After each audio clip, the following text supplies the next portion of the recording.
ইনি আমার বাবা অঙ্কিতা, যাকে আমি এনার কথা মতোই মেরেছি। তার শরীরে এই শক্তির আহরণ করিয়েছি। আজকের পর আমার বাবা এই পৃথিবীর প্রথম মানুষ হবেন যিনি স্কিন ওয়াকারের শক্তি লাভ করবেন, এবং তার পুত্র হিসেবে তার সমস্ত শক্তি আমার মধ্যেও আসবে। শুধু ছোট্ট একটা বিষয় ট্রান্সফার করতে হবে। বাবার শরীরের রক্ত কিঞ্চিত পরিমাণে আমার শরীরে ঢোকাতে হবে, বাকি কাজ সেটাই করে দেবে। বাবার চাই এখন শুধু আর একটা হৃৎপিণ্ড আর রক্ত। তোমার ভালোবাসাকে আমার বাবাই নিয়ে এসেছে গো, আর তোমাদের আমি। ছেলে হিসেবে এটুকু কর্তব্য তো আছে বলো।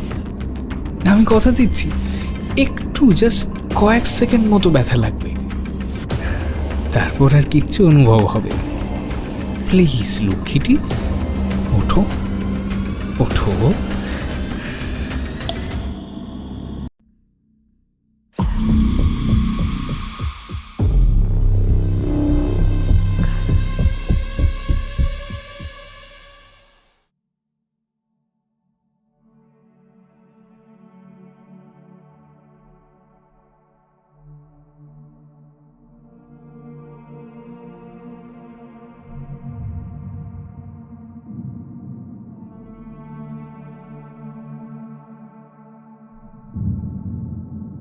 নমস্কার, বঙ্গ সাসপেন্স ইউটিউব চ্যানেলে আপনাদের স্বাগত। আজ আপনাদের জন্য নিয়ে এসেছি লেখক অর্ণব ঘোষের কলমে পাতাল লোক। লেখক অর্ণব ঘোষ পেশায় একজন সফটওয়্যার ইঞ্জিনিয়ার, বর্তমানে লেখালেখির কাজের সঙ্গে যুক্ত। ওনার বেশ কয়েকটা গল্প অডিও স্টোরি হিসেবে বিভিন্ন চ্যানেলে প্রকাশিত হয়েছে। শুরু হচ্ছে আজকের গল্প পাতাল লোক।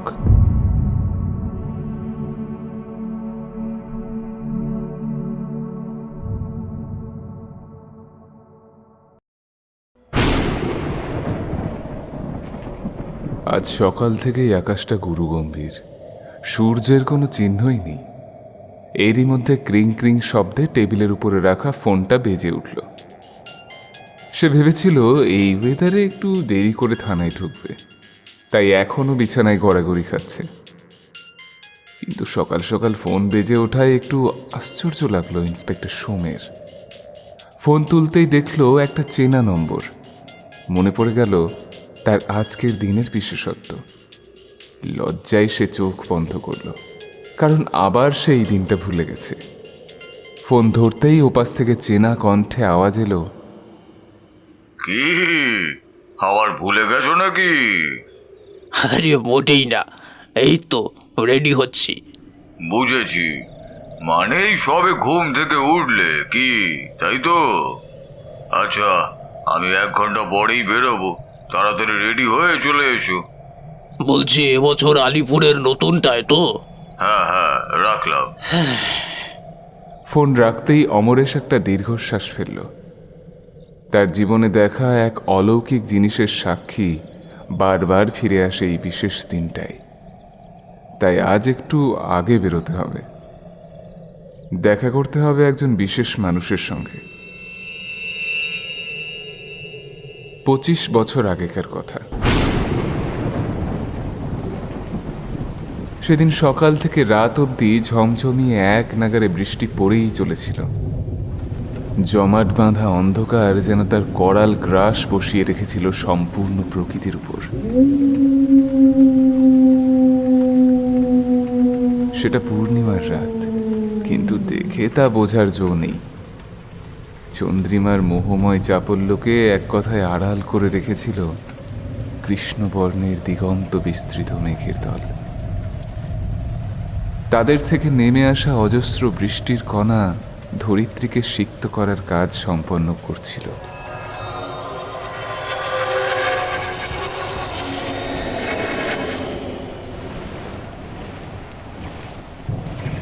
এই দিনেই দুবরাজপুরের ঘাট থেকে বিকেল বিকেল নাগাদ তারা নৌকো করে রওনা দিয়েছিল হরিদেবপুর গ্রামের উদ্দেশ্যে। কোপাই নদীর উপর সেদিন নৌকা চালানো মুশকিল হয়ে ওঠে। বৃষ্টির মধ্যে জল একটু উথাল পাথাল করতে থাকে। দাঁড় বাইতে একটু অসুবিধেই হয়। নৌকার মাঝিরা দাঁড় বাইতে বাইতে ভাবছিল, জেলার ম্যাজিস্ট্রেট সাহেব রে, কেন যে আজকেই ফিরতি হলো বলি হারি যাই। দিব্যি ছিলেন সৌর বাড়িতে, আর কিছুদিন থেকেই না হয় আইতেন। হ্যাঁ, তাইলে তো আমাদের এই রাত বিরেতে জ্বর জল মাথায় করে নৌকা নিয়ে বাড়িতে হইতো না।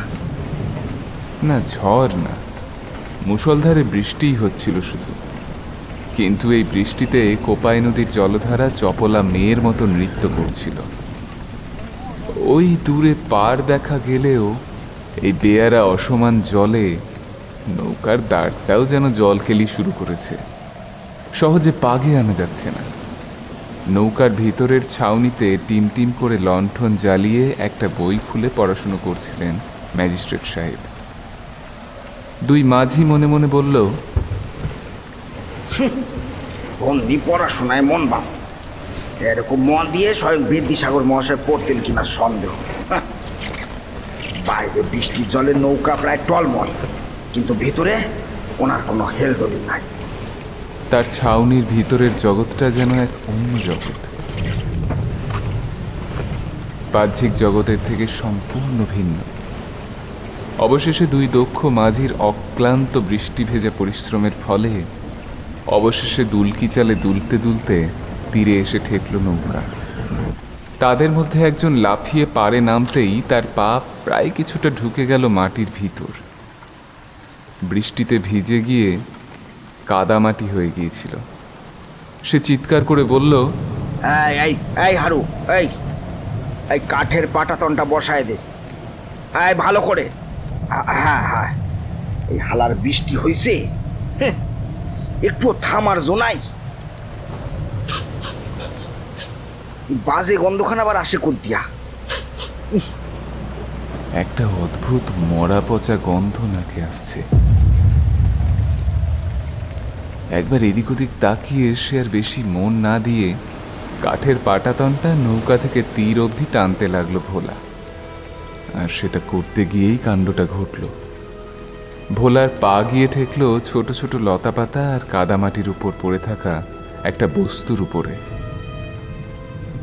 বস্তুটা বেশ নরম ঠেকলো পায়ে।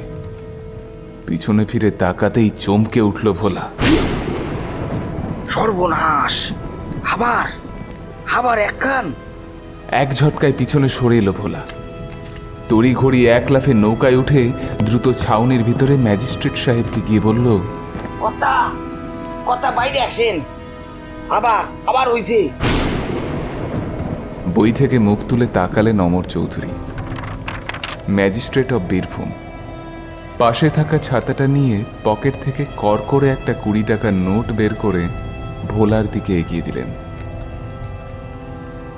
ভোলা সেটা কাঁপা কাঁপা হাতে লুঙ্গির কোঁচার মধ্যে ঢুকিয়ে নিল। ছাউনির ভিতরে এসে ছাতা খুলে ভাবলেশহীন গম্ভীর কণ্ঠে অমর চৌধুরী বললেন, আজকে যে পূর্ণিমা সেটা ভুলেই গিয়েছিলাম। চাঁদও নিজের মুখ ঢেকে রয়েছে। কই দেখি কোথায় আছে? ওই যে ওই পাড়ের কাছে কাদা মাটিতে। সাবধানে নামেন, কথা একটু পিছল আছে। কাঠের পাটাতন হয়ে নিচে নেমেই চোখে পড়ল জিনিসটা। উল্টো অবস্থায় পড়ে আছে। পিছন ফিরে তাকিয়ে দুই মাঝির উদ্দেশ্যে অমর চৌধুরী বললেন, একটু এদিকে এসোকে উল্টাও তো। ভোলা আর হারু বৃষ্টি মাথায় করে নিচে নেমে এসে দাঁড়ালো জিনিসটার সামনে। একটা লাশ। এই নিয়ে পরপর 5 পূর্ণিমায় 5টা মৃতদেহ পড়ল। কোমরের গামছাটা শক্ত করে বেঁধে দুজনে তার পিঠের দিকে ঠেলে তাকে উল্টানোর চেষ্টা করল। কাদা মাটিতে দেহটা আঁকড়ে রয়েছে, তবে তারা ধরতেই বুঝল দেহটা বেশ নরম। সাধারণত মৃত্যুর পরে দেহ শক্ত হয়ে যায়, তার মানে এই দেহের নিচে একই জিনিস রয়েছে। সেই ভয়ানক দৃশ্য এত রাতে সেই বৃষ্টি থামার মধ্যে আবার দেখতে হবে। তারা সভয়ে অমরবাবুর দিকে তাকালো। তারপর ভোলা আমতা আমতা করে বলল, কথা মনে হয় বুকের দিকে একই জিনিস আছে, যার জন্য মাটিতে আটকে রয়েছে অমন কইরা। শরীরও হালকা লাগছে।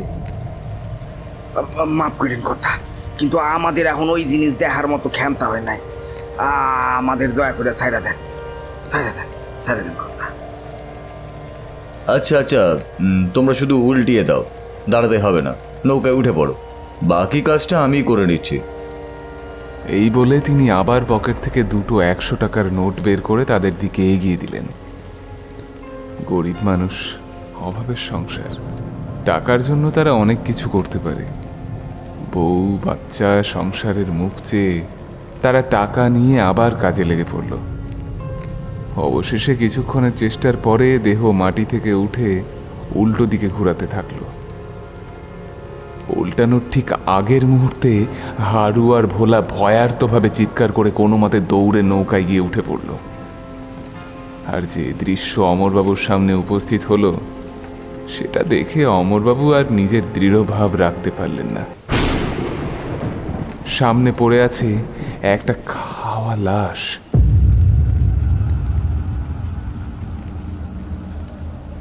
যার সারা শরীরে কোনো চামড়া, মাংস, রক্ত কিচ্ছু নেই। শরীরের প্রত্যেকটা হাড় স্পষ্ট দেখা যাচ্ছে বাইরে থেকে। ভিতরের হৃৎপিণ্ডটা উধাও তার কোটর থেকে। ফোঁটা ফোঁটা রক্ত আর অল্প চামড়া আর মাংসের অবশেষ পড়ে আছে। ছোট ছোট পোকামাকড় সেগুলো খুঁটে খুঁটে খাচ্ছে। দেহের উপরের হাড়গুলো দিয়ে কিছু পিঁপড়ের দল হেঁটে যাচ্ছে। এই প্রথম এরকম দৃশ্য দেখলেন তিনি। এর আগে শুধু গ্রামবাসীদের মুখেই শুনতেন, কিন্তু কানে শোনা আর চাক্ষুষ দেখার মধ্যে আকাশ পাতাল পার্থক্য। ওই দৃশ্য তার রন্ধ্রে রন্ধ্রে একটা হিম স্রোত বইয়ে দিল। অমরবাবু উল্টো দিকে ঘুরে একবার অদ্ভুত কণ্ঠে বলার চেষ্টা করলেন, নৌকা ঘোরাও, নৌকা ঘোরাও, আমি আমি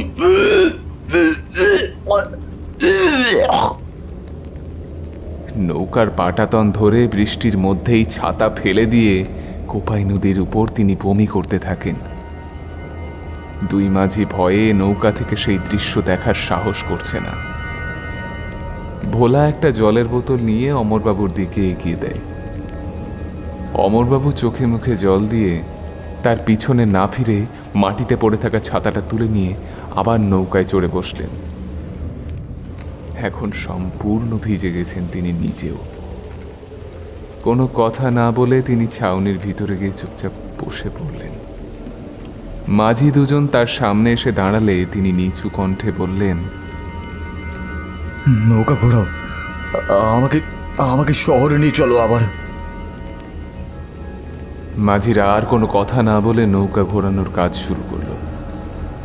এখনো সেই পচা গন্ধটা নাকে আসছে। বৃষ্টির জন্য আরো বেশি লাগছে গন্ধটা। সমগ্র পরিবেশটা থমথমে হয়ে গেছে। কাঠের পাটাতনটা আবার নৌকায় তুলে ভোলা আর হারু দাঁড় বাইতে লাগলো। নৌকার দোলার সাথে সাথে ছাউনির ভিতরে ঝোলানো লণ্ঠনটা তুলতে থাকলো। উল্টো পথে আবার ফিরতে লাগলো নৌকা। ঝমঝম বৃষ্টির জল শুধু ভিজিয়ে দিতে থাকলো সেই মৃতদেহের অবশেষটিকে। আজ সারা রাত ধরে মাটিতে বসবাসকারী পৃথিবীর কিছু ক্ষুদ্রাকার প্রাণীর এক প্রকার বনভোজন চলবে। খাদ্যের অভাব নেই, আজ পরিবেশও তাদের উপযোগী। এটাই হয়তো প্রকৃতির বদলা, পৃথিবীর সবচেয়ে বুদ্ধিমান প্রাণীর বিপক্ষে। মানুষের এই নিস্তব্ধতায় সজাগ হয়ে জেগে ওঠে জগতের বাকি ক্ষুদ্রাতি ক্ষুদ্র প্রাণীরা।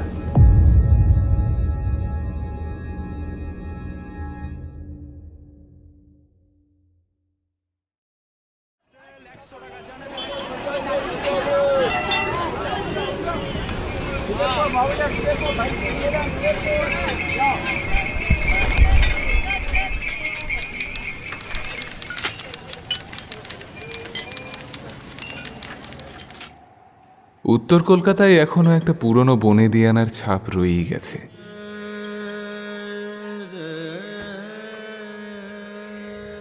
যদি আপনি ঐতিহ্য আর পুরাতনকে ভালোবেসে থাকেন, তাহলে বাগবাজার আর শোভাবাজারের মতো জায়গাকে আপনি অন্তত ভালোবাসবেন।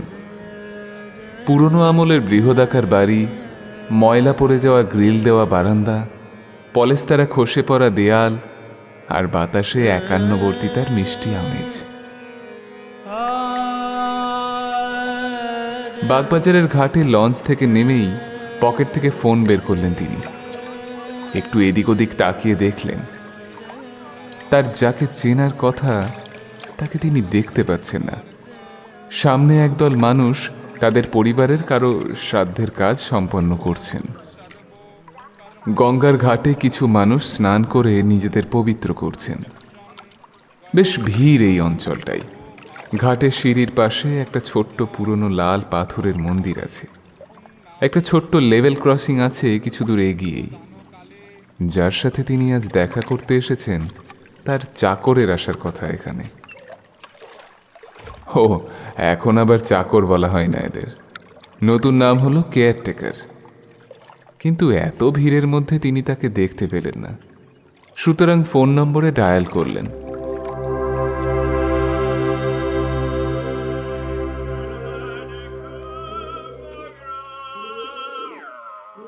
গ্রামোফোনটা একটা জায়গায় এসে আটকে যেতে লাগলো। এলোমেলো হয়ে কাগজপত্র ছড়িয়ে আছে টেবিলের উপর। বাড়ি ঘর উলটপালট হয়ে আছে। অঙ্কিতা বাড়ি না থাকলে ঘরটা গোছানো হয় না।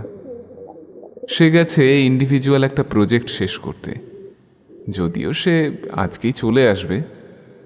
ছোট্ট গ্লাসটা থেকে এক চুমুক ওয়াইনের স্বাদ নিতেই বাড়ির ল্যান্ডফোনটা বেজে উঠল।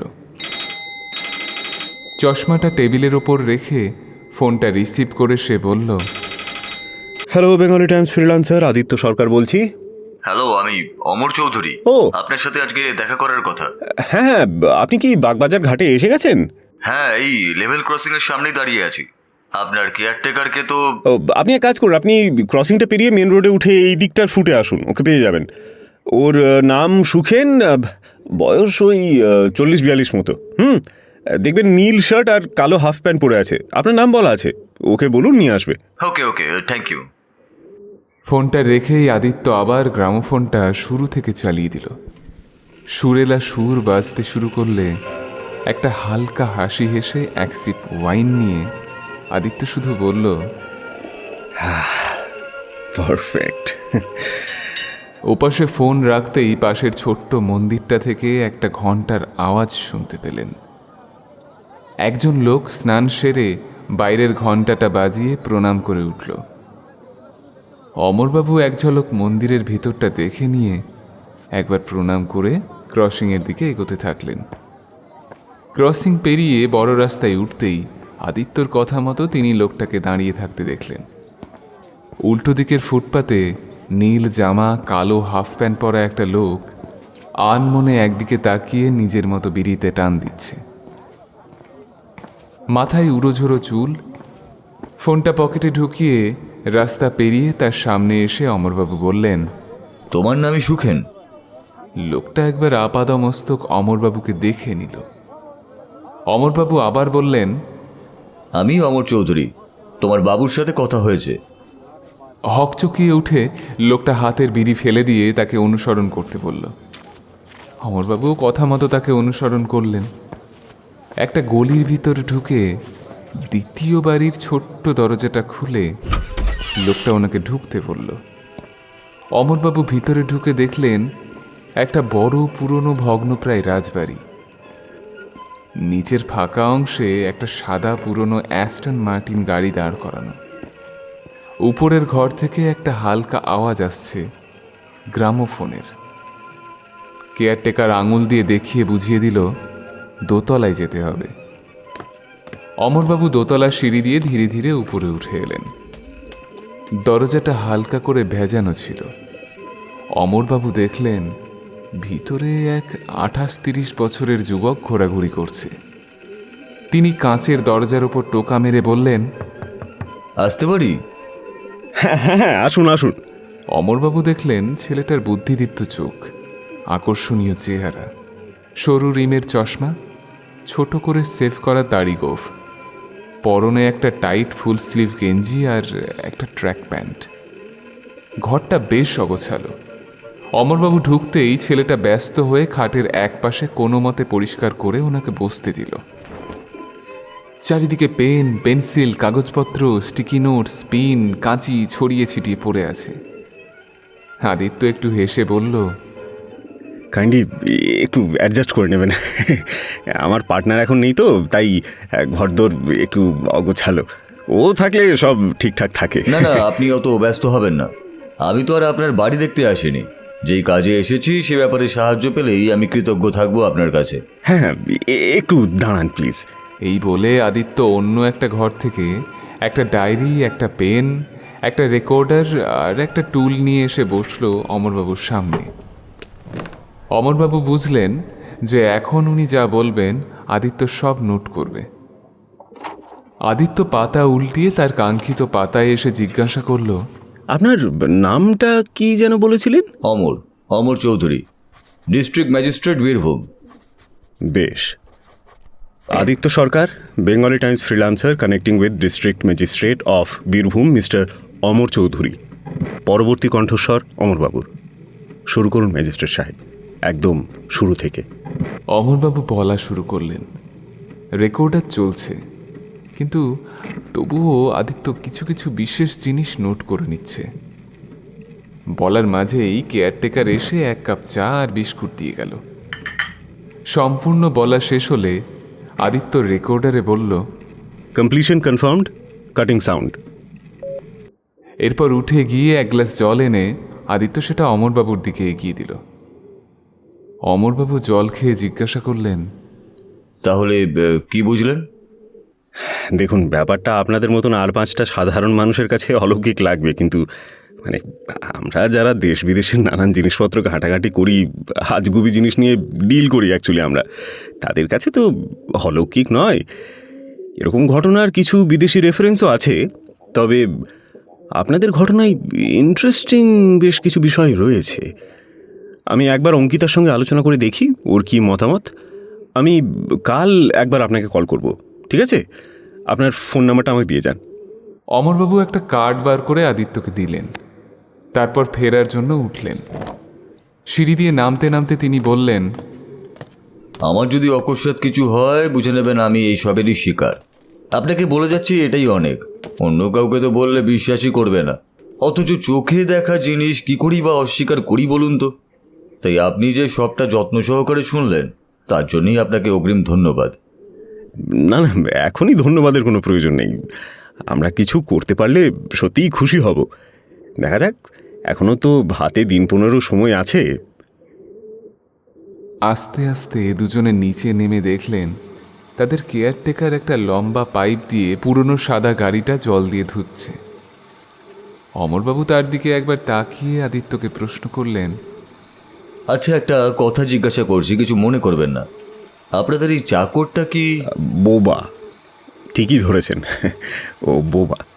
যতটুকু লোকমুখে শুনেছি সেই জন্মলগ্ন থেকেই ও বোবা। তবে ওর হাতের কাজ খুব ভালো। আমাদের এখানে শিফট হওয়ার পর থেকে ও কাজ করে, আর খুবই বিশ্বস্ত আর ভালো। ঠিক আছে, আপনি দেখুন, তারপর কালকে জানান আমাকে। আজ আসছি, হ্যাঁ, নমস্কার।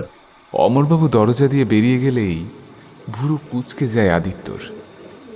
ভদ্রলোক যে ঘটনাটা বললেন সেটা শুধু রগরগে স্পাইন থ্রিলিং গল্পই নয়, তবে সত্যিই এর সাথে বাস্তবের কোনো না কোনো মিল আছে।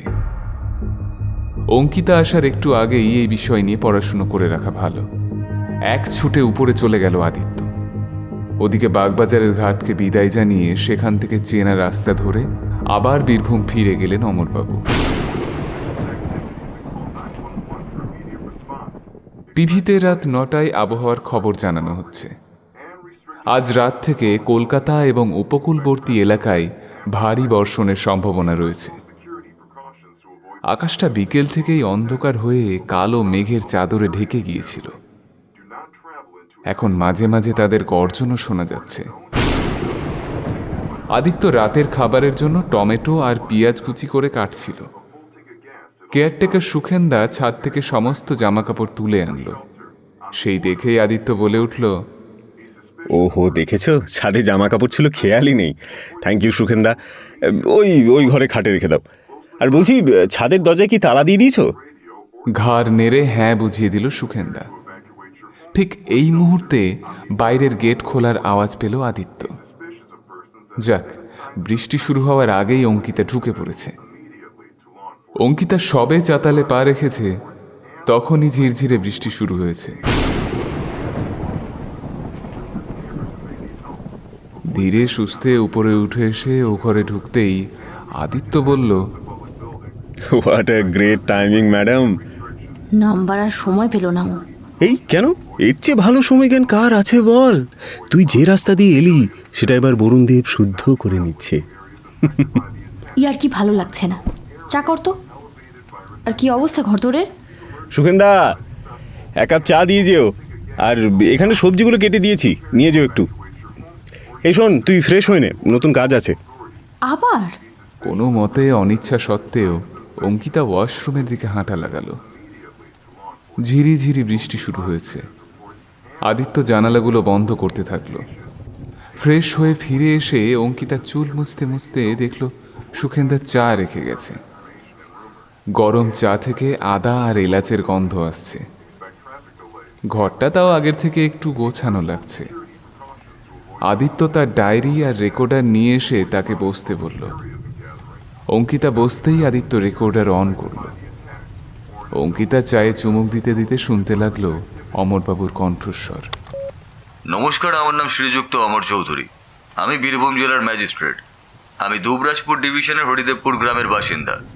আমাদের গ্রাম এমনিতেই খুবই শান্তিপূর্ণ একটি অঞ্চল। তবে বহু বছর আগে আমাদের গ্রামাঞ্চলে নবাহ নামক এক উপজাতির লোক বসবাস করতেন। তারা ঝিনঝড়িয়া নামক এক অপদেবতার পূজা করতেন। তাদের বিশ্বাস ছিল তিনি মহামারী এবং মৃত্যুর প্রতীক। তাই তাকে সন্তুষ্ট রাখার জন্য প্রত্যেক পূর্ণিমায় তার পুজো হতো। আমাদের বর্তমান গ্রামের শ্মশান এবং গ্রামের মাঝে একটা কালো পাথরের তৈরি মন্দিরও আছে, বেশ ছোট মন্দির। সেখানেই তার পুজো হতো। উপজাতির যিনি প্রধান তিনিই পুজো করতেন। ধীরে ধীরে সময়ের সাথে সাথে এই উপজাতির কেউ কেউ নিজেদের আধুনিকতার সাথে খাপ খাইয়ে নেয়, আর বাকিরা ছড়িয়ে ছিটিয়ে অন্যান্য আদিবাসী সম্প্রদায়ের সাথে মিশে যায়। এর ফলে ধীরে ধীরে ঝিনঝড়িয়ার পুজোও বন্ধ হয়ে যায়। বর্তমানে সেই মন্দির সম্পূর্ণই পরিত্যক্ত। কিন্তু গত 2.5 মাস ধরে আমাদের গ্রামে এক অদ্ভুত জিনিস লক্ষ্য করা যাচ্ছে। প্রত্যেক অমাবস্যায় আমাদের গ্রামের একজন করে লোকের বীভৎসভাবে মৃত্যু হতে থাকে। সে মৃত্যু চোখে দেখা যায় না। আমি প্রথম ব্যাপারটা নেহাতি কাকতালীয় ভেবেছিলাম, কিন্তু তৃতীয় আর চতুর্থ মৃত্যুর পরে আমার আর কোনো সন্দেহই রইল না, এটা কোনো সাধারণ বিষয় নয়। তবে আমার সৌভাগ্য, আমাকে এই 4 জনের মৃতদেহ নিজের চোখে দেখতে হয়নি। কিন্তু যারা দেখেছেন তাদের প্রতি আমার পূর্ণ সমবেদনা রইল সেই দৃশ্য দেখার জন্য।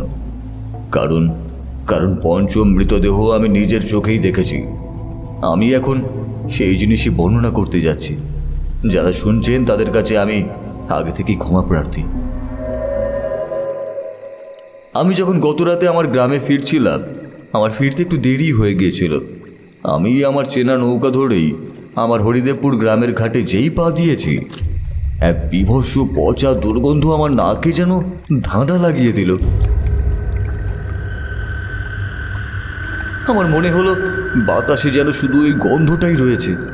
আমার মাঝি ছুটতে ছুটতে এসে খবর দিল নিচে লাশ পড়ে আছে। আমি আশা করেছিলাম সাধারণ লাশই হবে। গ্রামবাসীর মুখে আগেও বর্ণনা শুনেছি, তবে ভাবতাম ওরা রং চং দিয়ে বাড়িয়ে বলছে। তাই নিশ্চিন্তে নিচে নামতেই লাশ দেখতে পেলাম। উপুর হয়ে রয়েছে সেটা, কিন্তু মাঝিদের সাহায্যে সেটা উল্টাতেই যে দৃশ্য আমার চোখের সামনে ভেসে উঠল, সেটা দেখেই আমি ওই মুহূর্তে বমি করে দিয়েছিলাম। ওই দৃশ্য চোখে ভাসলে বা মনে পড়লে এখনো গাটা রি করছে। দেখলাম লোকটার উপরের দেহের কোনো মাংস চামড়া নেই, পুরোটা অংশ জুড়ে হাড় বেরিয়ে আছে, আর কিছু উচ্ছিষ্ট খাবারের মতো চামড়া ঝুলছে, আর সেগুলো খুঁটে খুঁটে খাচ্ছে ছোট ছোট পিঁপড়ে আর পোকামাকড়দের দল। হাড় থেকে ফোঁটা ফোঁটা রক্তও পড়ছে, বাকি সারা শরীরে রক্তের চিহ্ন মাত্র নেই। আর সব থেকে বড় কথা, হৃৎপিণ্ডটা নেই। বৃষ্টির মধ্যে কাদা মেশা মাটির মধ্যে এই দৃশ্য অন্য কেউ দেখলে আমি গ্যারেন্টি দিতে পারি সে সেখানেই অজ্ঞান হয়ে যেত। আমি নিজের বড়াই করব না, কিন্তু নেহাত আমার সহ্য ক্ষমতা একটু বেশি। তবুও আমি এই দৃশ্য দেখে আর দেরি করিনি। সেদিন রাতেই যোগাযোগ করি আদিত্য সরকারের সাথে, আর সোজা চলে আসি সকাল সকাল তার বাড়ি। এখন ওনারাই বিচার করবেন এই ঘটনার সত্যতা। এই হলো আমার ঘটনা।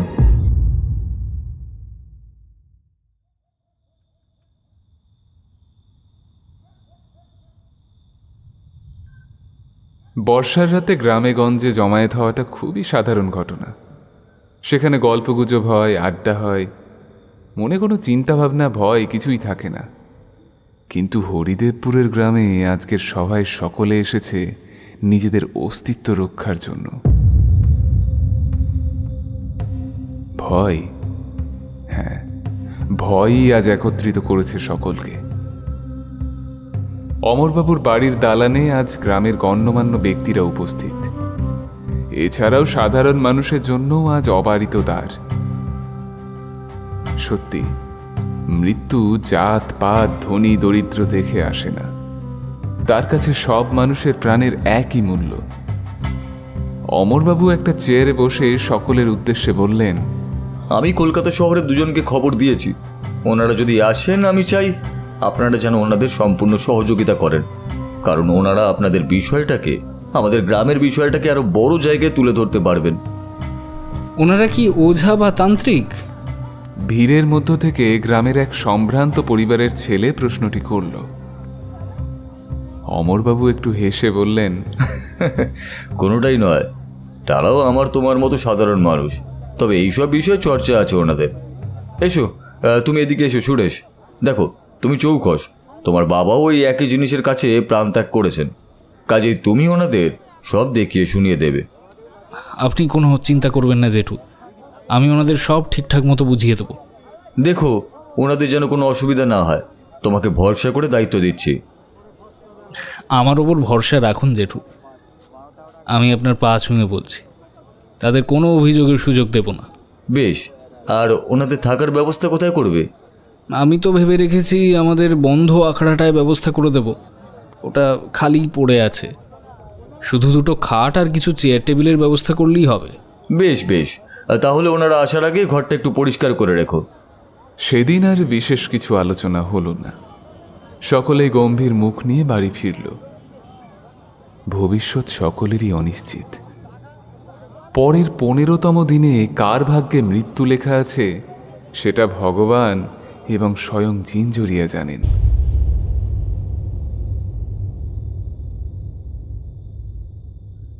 সকলে ধীরে ধীরে ওনার দালান খালি করলে অমরবাবু ঘরে ঢুকলেন।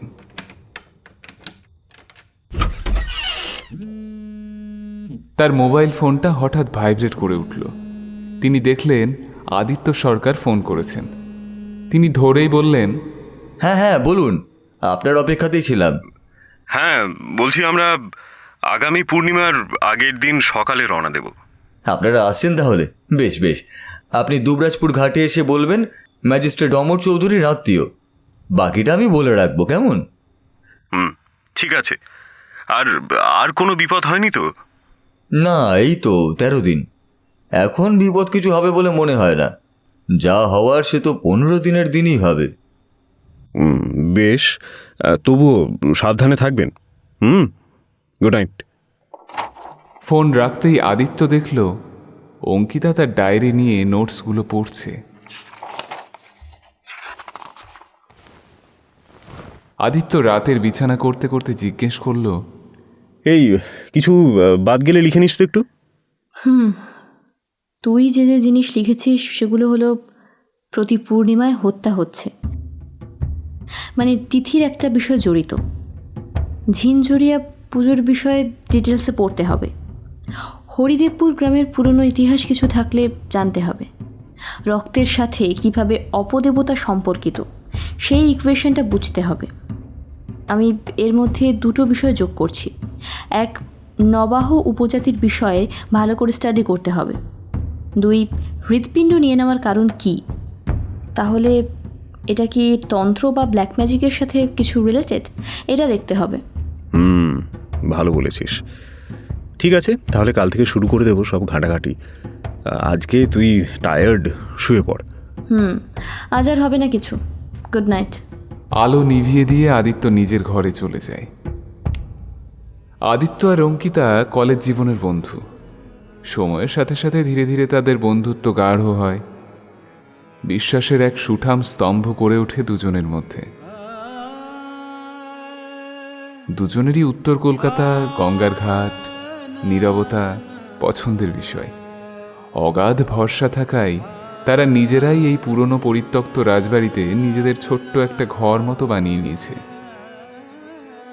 তাদের মধ্যে প্রেম আছে কিনা তারা জানে না, তবে তারা যেটা জানে সেটা হলো নিখাদ নিঃশর্ত ভালোবাসা আর সুগভীর বন্ধুত্ব।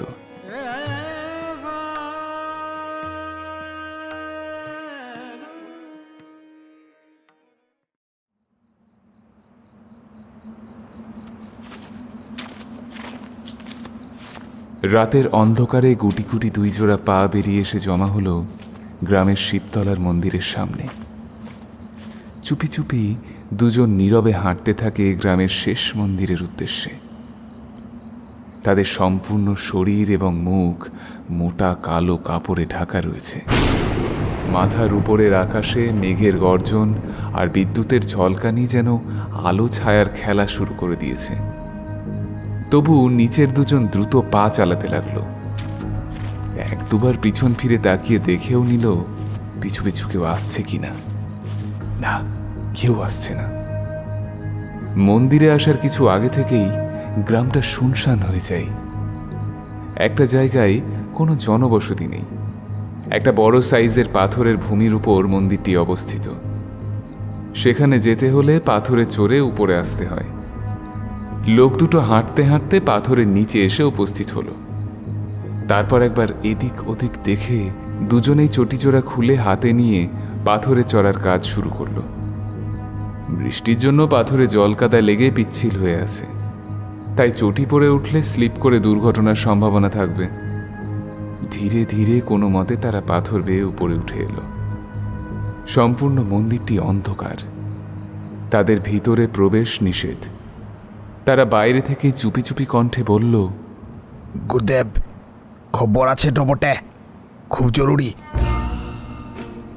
আমি জানি তোদের আশায় বসে থাকবো, অত করে নইয়া। কি হলো, আমার কথা শুনে অমন ভাবা চাকা খেয়ে গেলি কেন? হ্যাঁ, যারা আসছে তাদের নিয়ে অত ভাবার দরকার নেই। আমি নিজে তাদের নিয়ে আসবো, কোনো অসুবিধা হবে না। এখন তোরা যা যা। কি হলোটা কি? যেতে বললাম তো। বলছিলাম গুরুদেব, আপনার তো 5টা হয়ে গিয়েছে, তাইলে 7টার পরে ওইটা যেটা দেওয়ার কথাটা বলেছিলেন সেটা মানে ওই ও খুব লোভ, তাই না? আগের থেকে ফলের উপর লোভ করলে কি হয় জানিস? লোভে পাপ আর পাপে মৃত্যু। আগে মন দিয়ে আরো দুটো কাজ নামা, তারপরে সব ভাববি। যা এখন। আর শোন, সুরেশকে বলে দিস যারা আসছে তাদের দেখাশোনার ভার তার উপর পড়েছে। পুরনো আখড়ায় যেন তাদের থাকার ব্যবস্থা করে। কিন্তু গুরুদেব, সুরেশ দা আজকে তো অমর বাবুজির বাড়িটাতেই তো ছিল, শীত জানবে একটু বটে, আবার আলাদা করে জানানোর কি দরকার তো আছে? না, ও ছিল না, ওকে জানিয়ে দিস। ঝিরিঝিরি বৃষ্টি শুরু হয়ে গেল। দুজনে দাঁড়ালো না ওখানে, ধীরে সুস্থে পাথর বেয়ে নিচে নামতে থাকলো। নিচে এসেই তারা কোনো মতে মাথায় চাদর ঢাকা দিয়ে দৌড়তে লাগলো। পিছন থেকে কানে ভেসে আসতে লাগলো শুধু সেই অট্টহাসির আওয়াজ। আকাশ বাতাস মেঘের গর্জন উপেক্ষা করে সেই অট্টহাসি যেন কম্পিত হচ্ছে বাতাসের রন্ধ্রে রন্ধ্রে। দৌড়তে দৌড়তে সেই লোকটাই একবার অন্য লোকটাকে প্রশ্ন করলো, দুপুরটাতে কি ওটা সুরেশ দাটো ছিল নাই বটে? তাহলে কে ছিল ওটা? অন্য মানুষটা ঘাড় নেড়ে বুঝিয়ে দিল সে যা সন্দেহ করছে সেটাই সত্যি। মাটির রাস্তায় দৌড়ানোর ছপ ছপ শব্দ ধ্বনিত হতে লাগলো তাদের কানে।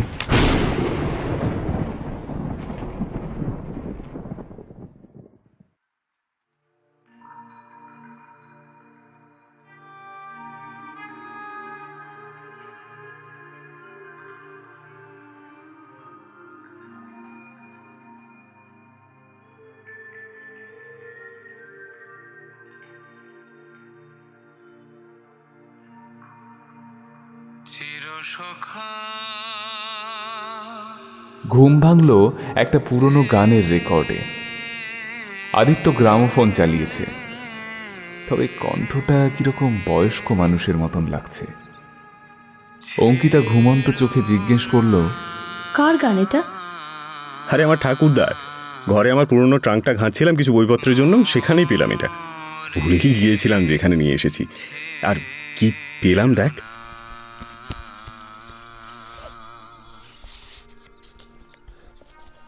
এই বলে আদিত্য টেবিল থেকে একটা বই তুলে নিয়ে অঙ্কিতাকে দেখালো। অঙ্কিতা বইটার নাম দেখল ancient Pangaea, a journey from India to Africa. Aditya বইটা অঙ্কিতার দিকে এগিয়ে দিয়েই বলল, তুই ফ্রেশ হয়ে নে, কয়েকটা জিনিস কাল রাতে ঘেঁটে দেখেছি, ব্রেকফাস্ট করতে করতে সব দেখাবো। অঙ্কিতা বইটার কিছু পাতা উল্টে পাল্টে দেখছিল। বইটা স্যার হ্যারিস থমসন নামে একজন ঐতিহাসিকের লেখা। নানা রকম প্রাচীন প্রজাতি উপজাতির বিষয়ে বর্ণনা রয়েছে। ভারত এবং আফ্রিকার মধ্যে কোন কোন উপজাতির লোক স্থান পরিবর্তন করেছে, কোন কোন শিল্প ঐতিহ্যের আমদানি রপ্তানি হয়েছে, সব লেখা আছে। কিছু প্রাচীন গুহাচিত্রের বর্ণনাও রয়েছে। এইসব মনোযোগ দিয়ে দেখছিল অঙ্কিতা। জানালার কাছে একটা কাক এসে কর্কশ স্বরে ডাকতেই হুঁশ ফিরল তার।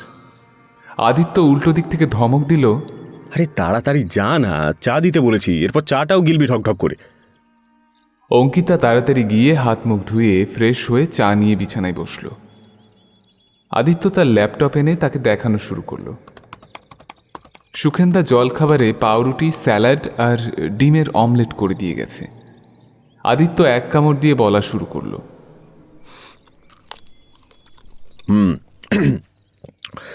তো এই নবাহ উপজাতির বেশ কিছু লোক এখনও বাস করে ভারতের কিছু প্রত্যন্ত অঞ্চলে, তবে বেশিরভাগটাই শিফট করে গেছে আফ্রিকার জঙ্গলে। তারাই পুজোটা করতো এই ঝিনঝরিয়ার। অবশ্য হ্যাঁ, বাংলায় ঝিনঝরিয়া, বাইরের দেশে একে স্কিন ওয়াকার নামে ডাকা হয়। এদের মধ্যে এই জিনিসটার পুজোর প্রচলন ছিল, আর পুজো দেওয়া হতো এক বিশেষ প্রকারে। যে পরিবার পুজো করছে সেই পরিবারের সদস্যদের মধ্যেই কাউকে বলি দিতে হতো, এবং সেই রক্ত আর মাংস তাকে ওই অর্ঘ্যের মতো দান করা হতো। এটা হলো এদের সন্তুষ্টির বিধি নিয়ম। স্কিন ওয়াকার বা আমাদের মিস্টার ঝিনঝরিয়া রূপ বদলাতে নাকি ওস্তাদ। মানুষ, পশু, পাখি যে কোনো কিছু রূপ নিতে পারে, আর আবার একসাথে একজন বা মানে অনেক মানুষের রূপও নিতে পারে। মানে ধর, একজন স্কিন ওয়াকার একই জায়গায় তোর আর আমার দুজনের আলাদা শারীরিক রূপ ধারণ করে বিভ্রান্ত করতে পারে। হ্যাঁ, তবে সেটা নির্দিষ্ট দূরত্বের মধ্যে তাদের অবস্থান করতে হবে তবেই, কিন্তু সেটা কত তা লেখা নেই। সব থেকে বড় জিনিস, এরা নিজেদের চামড়া পরিবর্তন করে নতুন চামড়া গজাতে পারে, বিভিন্ন পাখির ডাক ডেকে মানুষকে ভড়কে দিতে পারে। কিন্তু কথা হচ্ছে, যদি কেউ নিজে এসব শক্তি অর্জন করতে চায় বা পুরোপুরি ঝিনঝরিয়া হতে চায়, তখন তাকে 7 জন মানুষের রক্ত আর হৃৎপিণ্ড জোগাড় করতে হবে। রক্ত আর হৃৎপিণ্ড, এটাই তো মিসিং ছিল অমরবাবুর দেখা মৃতদেহে, তাই না? আরে পুরোটা শোন আগে। এই 7 জন মানুষের মধ্যে প্রথম 5 জনের রক্ত এবং হৃৎপিণ্ড পর পর 5 পূর্ণিমায় নিজের দেহে ধারণ করতে হয়। তার এক বিশেষ প্রক্রিয়াও আছে, যেটা এখানে লেখা নেই। এই ধারণ করার প্রয়োজন কারণ প্রত্যেক 15 দিন অন্তর মৃত ব্যক্তির রক্ত আর হৃৎপিণ্ড পচন ধরতে শুরু করে, তাই সেটা বদলে নতুন শরীরে রক্ত আর হৃৎপিণ্ড নিতে হয়। এই 5টা হৃৎপিণ্ড সম্পন্ন হলে তুমি আংশিক শক্তি পেয়ে যাবে স্কিন ওয়াকারের, মানে যেমন অন্য রূপ ধারণ করা, আওয়াজ নকল করা, কিন্তু কিছু বিশেষ শক্তি লাভ হয় না। আর তার মধ্যে অন্যতম হলো চামড়া পরিবর্তন করা, নিজেকে অদৃশ্য করে রাখা, এবং সবথেকে যেটা জরুরি, অমরত্ব লাভ করা। ষষ্ঠ এবং সপ্তম ব্যক্তির রক্ত আর হৃৎপিণ্ড এই বাকি শক্তি লাভের চাবিকাঠি। একই দিনে জোগাড় করতে হবে দুটোই। ষষ্ঠ ব্যক্তির রক্ত আর হৃৎপিণ্ড ধারণ করে সপ্তম ব্যক্তির রক্ত আর হৃৎপিণ্ড অর্ঘ্য হিসেবে দান করতে হবে মিস্টার ঝিনঝরিয়াকে। আর সাধনা করতে হবে সেই সপ্তম ব্যক্তির লাশের ওপর বসে। তবেই সাধক নাকি হয়ে উঠবেন মিস্টার স্কিন ওয়াকার ওরফে ঝিনঝরিয়া। এই হচ্ছে এই মহাশয়ের ইতিহাস, ভূগোল এবং বিজ্ঞান। এবার দেখতে হবে হরিদেবপুরের ঘটনাটা কীরকম। ভীষণ কৃপি জিনিস এটা, প্রায় 21 শতাব্দী। ভাবতেই অবাক লাগে মানুষ এখনও এসব জিনিস নিয়ে ভাবছে। একদল চাঁদে চলে যাচ্ছে আর একদল এইসব করছে। আদিত্য ল্যাপটপটা বন্ধ করে উঠে ঘরের জানালার সামনে গিয়ে একটা সিগারেট ধরিয়ে তাতে একটা টান দিল। তারপর এক রাশ ধোঁয়া ছেড়ে বলল,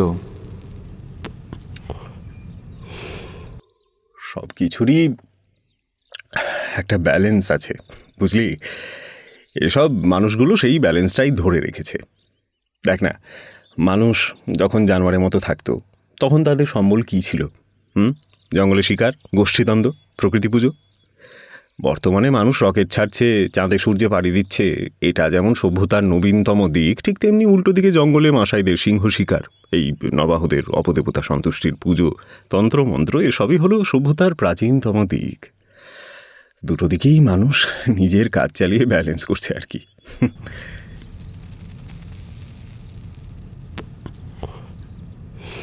একটা হালকা হাসি হেসে আদিত্য আরও একটা টান দিল সিগারেটে। ধোয়ার কুণ্ডুলি পাক খেতে খেতে হাওয়ায় ভাসতে ভাসতে জানালা দিয়ে পাড়ি দিল কোনো এক অজানার উদ্দেশ্যে। পরদিন ভোর 5টায় উঠে তড়িঘড়ি জিনিসপত্র নিয়ে রাস্তায় বেরিয়ে পড়ল আদিত্য আর অঙ্কিতা। সুখেন্দাকে ছুটি দেওয়া হয়েছে 1 সপ্তাহের জন্য। ক্যাব রাতেই ঠিক করা ছিল, তাই পরের দিন বেশি বেগ পেতে হয়নি গাড়ির জন্য। ক্যাব থেকে হাওড়া ব্রিজের ভোরের দৃশ্য দেখে মনে হচ্ছিল অতন্দ্র প্রহরীর মতো দাঁড়িয়ে তিনি বলছেন, ওঠো কলকাতাবাসী, সকাল হলো, কাজে মগ্ন হও এবার। হাওড়া থেকে সকাল 6:45 হুল এক্সপ্রেস ধরতে হবে তাদের। উদ্দেশ্য দুবরাজপুর। ক্যাব থেকে নেমে হাওড়া স্টেশনে ঢুকেই অঙ্কিতা ঘড়িতে সময় দেখল 6:10 হয়েছে। তারপর 7 নম্বর প্ল্যাটফর্মে গিয়ে তারা দেখল ট্রেন আগেই এসে দাঁড়িয়ে আছে। প্ল্যাটফর্মে 1 কাপ চা খেয়ে নিয়ে তারা নিজেদের টিকিট মিলিয়ে নিজেদের মালপত্র গুছিয়ে সিটে বসে পড়ল। একটা সাইড লোয়ার আর একটা সাইড আপার পেয়েছে তারা। ট্রেন ছাড়ল ঠিক সময় মতো। বর্ধমান থেকে দুজনে একটা করে ডিম সেদ্ধ খেয়ে নিল। ট্রেন প্রায় আধ ঘন্টা লেট ছিল। এখনও প্রায় 116 কিলোমিটার পথ বাকি, মানে প্রায় 2-2.5 ঘন্টা লাগবে। বর্ধমানের পর থেকে প্রকৃতি সবুজের আবরণে নিজেকে ঢেকে নিল।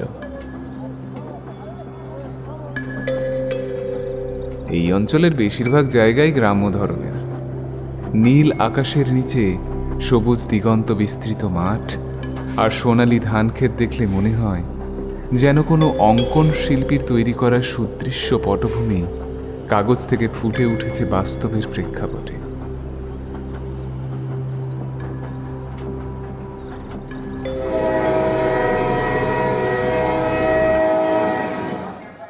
ট্রেন যখন দুবরাজপুর স্টেশনে থামল তখন প্রায় 11টা বাজে। বেশ বড় স্টেশন, তবে কুলি নেই। নিজেদের ছোট ছোট দুটো ব্যাগ কাঁধে নিয়ে তারা রওনা দিল ঘাটের উদ্দেশ্যে। স্টেশন থেকে বেরোতেই চোখে পড়ল গরম গরম কচুরির দোকান রয়েছে।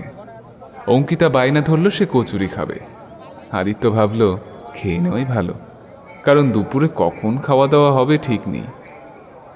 সকাল থেকে শুধু 1 কাপ চা আর ডিম সেদ্ধ খাওয়া হয়েছে, তাই দোকান থেকে গরম গরম কচুরি ভাঙা আলুর তরকারি আর মিষ্টি খেয়ে নিল তারা। তারপর ঘাটের কাছে এসে দেখল একটা লম্বা আর একটা পেটে খাটো লোক নৌকা নিয়ে এখানে দাঁড়িয়ে আছে তাদের অপেক্ষায়। রোগা লোকটা একটা বিড়ি খেতে খেতে তাদের দিকে এগিয়ে এসে বলল, আপনারা কি কলকাতা দিয়ে আইছেন? হ্যাঁ হ্যাঁ, আমরা অমরবাবুর অতিথি। আমি ভোলা। অমর বাবু আমার নৌকাতেই যাতায়াত করেন। আহেন আহেন, আপনাদের জন্যই নৌকা আনছি। আমাকে উনি বইলে রাখছিলেন। আহেন আহেন। নৌকার ভিতর ছাউনিতে গিয়ে বসলো আদিত্য এবং অঙ্কিতা। তাদের মুখোমুখি নৌকার একটা দিকে বসলো ভোলা। সে দাঁড় টানতে টানতে বলল, আমাদের গ্রাম এমনিতে খুব ভালো গ্রাম, শুধু ওই যেই কাজের জন্য আপনারা আইছেন ওইটা মিটে গেলেই আর কি। তোমরা জানো আমরা কেন এসেছি? নিশ্চয়ই জানি তো। জিনজরিয়ারে বিদায় করতে আইছেন। আচ্ছা, তুমি কখনো দেখেছো তাকে? না বাবু, আমি কোনোদিনও দেখি নাই। কাল তো আবার পূর্ণিমা, না জানি কার জীবন যাবে, কবে যে সব থামবে ভগবানই জানেন। আচ্ছা, তোমাদের গ্রামে কি এখনো কোনো আদিবাসী সম্প্রদায়ের কেউ বসবাস করেন? মানে তুমি জানো? না, কিন্তু অমর বাবু জানতে পারেন, উনি তো ম্যাজিস্ট্রেট। আচ্ছা দাঁড়ান, এই হারু, এই আমাগো গায়ে কোনো সাঁওতাল গোছের লোক দেখছো? হারু উত্তর দিল সে চেনে না। অগত্যা নৌকা চলতে থাকলো। আজকেও আকাশ মেঘলা করে আছে, তবে বৃষ্টি পড়ছে না। গুরু গুরু মেঘের হালকা পাতলা ডাক শোনা যাচ্ছে। একটা ঠান্ডা হাওয়া দিচ্ছে। অঙ্কিতা ব্যাগ থেকে একটা চাদর বের করে গায়ে জড়িয়ে নিল। কয়েকটা হাঁস জলে খেলে বেড়াচ্ছে। অঙ্কিতা জিজ্ঞেস করলো, আচ্ছা, এটা কোন নদী? এটা কোপাই নদী দিদিমণি, অনেক ছবির শুটিং হয়েছে এইখানে। ওই জন্যই কিরম চেনা চেনা পরিবেশ লাগছিল। কোপাই নদীর উপর দিয়ে নৌকা ভ্রমণ, স্নিগ্ধ পরিবেশ, মৃদুমন্দ শীতল বাতাস, পাখির ডাক, হাঁসের কলরব, সব মিলিয়ে এক দুর্দান্ত পরিবেশ। চলতে চলতে তারা হরিদেবপুর গ্রামের ঘাটে এসে উপস্থিত হলো। ভোলা আর হারু মিলে একটা কাঠের পাটাতন সেট করে দিল। অঙ্কিতা আর আদিত্য তাদের জিনিসপত্র নিয়ে নামতেই আদিত্যর ভিজে মাটি দেখে অমরবাবুর কথা মনে পড়ল। এইখানেই তো তিনি লাশ দেখেছিলেন। সাথে সাথে সে জিজ্ঞেস করল, লাশটা কোথায় ছিল গো? ভোলা আর হারু দুজনেই এই প্রশ্নে চুপ হয়ে গেল। ভোলা কোনো কথা না বলে আঙুল দিয়ে সেই স্থানটা দেখিয়ে দিল, কিন্তু এক অদ্ভুত দৃষ্টি দিয়ে রাখলো আদিত্যর উপর। আদিত্য চোখ এড়িয়ে গেলেও সেই অপার্থিব দৃষ্টি চোখ এড়ালো না অঙ্কিতার। তার কিরকম যেন সন্দেহ হলো। আদিত্যর সেদিকে নজর নেই। সে উল্টে কাদামাটির উপর বসে কি যেন দেখতে থাকলো। তারপর একটু মাটি হাতে নিয়ে ঘষে বলল, এই জায়গাটার মাটিটা বেশ নরম তো, তার উপর বৃষ্টি পড়লে কাদা মাটি তাড়াতাড়ি লাশ ঢেকে দেওয়ার কাজ করত। ব্রিলিয়েন্ট। কিছু বুঝলেন বাবু? হ্যাঁ, বুঝলাম যে তোমাদের ঝিনঝরিয়া খুব ধরিবাজ, একটু সামলে থাকতে হবে। আপনারা বুদ্ধিমান বাবু, প্রতিদ্বন্দ্বী প্রাপ্য সম্মান পেলে খুশি হয়।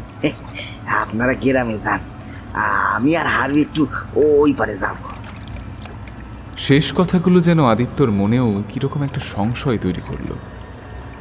কিন্তু সে কিছু জিজ্ঞেস করার আগেই চোখের নিমেষে নৌকা চালিয়ে হারু আর ভোলা চোখের আড়ালে চলে গেল। ভিজে মাটিতে হাঁটতে হাঁটতে আদিত্য আর অঙ্কিতা গ্রামের দিকে রওনা দিল। ম্যাজিস্ট্রেট সাহেবের বাড়ি খোঁজ করতেই একদল লোক তাদের চিনতে পারল। তারা তাদের নিয়ে অমরবাবুর বাসার সামনে আসতেই তিনি বেরিয়ে এলেন। মুখে অমায়িক হাসি রেখে জিজ্ঞেস করলেন, নমস্কার নমস্কার, এই আসতে কোনো অসুবিধা হয়নি তো? না না, কোনো অসুবিধা হয়নি। ওই ঘাট থেকে নৌকা পেলেন তো ঠিকঠাক? আমি ভোলাকে বলেছিলাম, কিন্তু ব্যাটার ছেলে জ্বর বাঁধিয়ে বসে আছে বলে যেতে পারলো না। আর হারুর বাড়িতেও আজকে পুজো আছে বলে জোর করলাম না ওকে। কিন্তু অঙ্কিতা কিছু একটা বলতে যাচ্ছিল। আদিত্য তার হাত চেপে ধরে কথাটা যেন কেটে দিয়ে বলল, না না, নৌকো ছিল, কোনো অসুবিধা হয়নি। আচ্ছা, হারুর বাড়িতে কি পুজো হচ্ছে? ওই আসলে কালই তো আবার পূর্ণিমা, ওর পরিবারের মঙ্গলের জন্য একটু নারায়ণ পুজো করছে। আসলে যে যেভাবে পারছে নিজেদের রক্ষা করার চেষ্টা করছে। না না, সে তো 100 বার। বলছি আমাদের থাকার জায়গাটা। হ্যাঁ হ্যাঁ, এই সুরেশকে খবর দাও তোমরা, আর একজন ওনাদের থাকার জায়গায় নিয়ে যাও। অঙ্কিতা আর আদিত্য তখন অমরবাবুর থেকে বিদায় নিয়ে তাদের থাকার জায়গায় এলো। একটা পুরনো আখড়া বা বর্তমানে ক্লাব ঘর বলা যায়, সেরকম মাঝারি সাইজের একটা ঘর। দুজনের শোয়ার মতো একটা খাট, একটা আধুনিক কুলকেজ ভর্তি জল, একটা টেবিল আর দুটো চেয়ার, একটা ছোট্ট ওয়াশরুম। তারা দুজন ঘরে ঢুকে জিনিসপত্র রাখতে রাখতে অঙ্কিতা বলল, তুই তখন আমাকে আটকালি কেন? আরে আমরা গ্রামে আসতে না আসতেই ঝিনঝরিয়ার মুখোমুখি হয়েছি। ওদের বিপদ দূর করতে আমাদের ডাকা হয়েছে, আর উল্টো যদি ওরা শোনে যে আমরাই কিছু বুঝতে পারিনি, তাহলে তো ওরা আরও প্যানিক করবে। তাই আমি তোকে তখন ওখানে আটকে দিলাম। কথাটা শেষ করতেই একটা ছেলে ঘরে ঢুকল। পরনে একটা হলদে ফুলহাতা ফতুয়া আর সাদা পায়জামা। সে ঢুকেই হাত জোর করে বলল, নমস্কার, আমি সুরেশ অবু। আপনাদের থাকার ভার আমার উপরই দেওয়া হয়েছে। আপাতত ঘর ঠিকঠাক আছে তো? বলছি দুপুরের খাবার অমরবাবু আপনাদের দিয়ে যাবে, একটু দেরি হতে পারে। আর বাকি কিছু দরকার হলে আমাকে খবর দেবেন। আমার বাড়ির ফোন নম্বরটা একটু নিয়ে রাখুন। হ্যাঁ দিন। আচ্ছা বেশ, তাহলে আমি আসি এখন। বিকেলে আপনাদের দুটো মশার ধূপ দিয়ে যাব। সন্ধে নামলে এখানে খুব মশা আসে। ডেঙ্গুর উৎপাত চলছে, আর কি বলবো, চারদিকে যা বিপদ। আপনি অত কিছু ভাববেন না, আমরা তো আপনাদের জন্যই এসেছি, এত চিন্তা করবেন না। সুরেশ চলে যেতেই ওরা দুজন একটু ফ্রেশ হয়ে জিরিয়ে নিল। দুপুর 2টো নাগাদ বাইরে অমরবাবুর ডাক শুনে তারা দরজা খুলল। তারা দেখল একটা মস্ত বড় টিফিন বক্স হাতে নিয়ে তিনি হাসি মুখে দাঁড়িয়ে আছেন।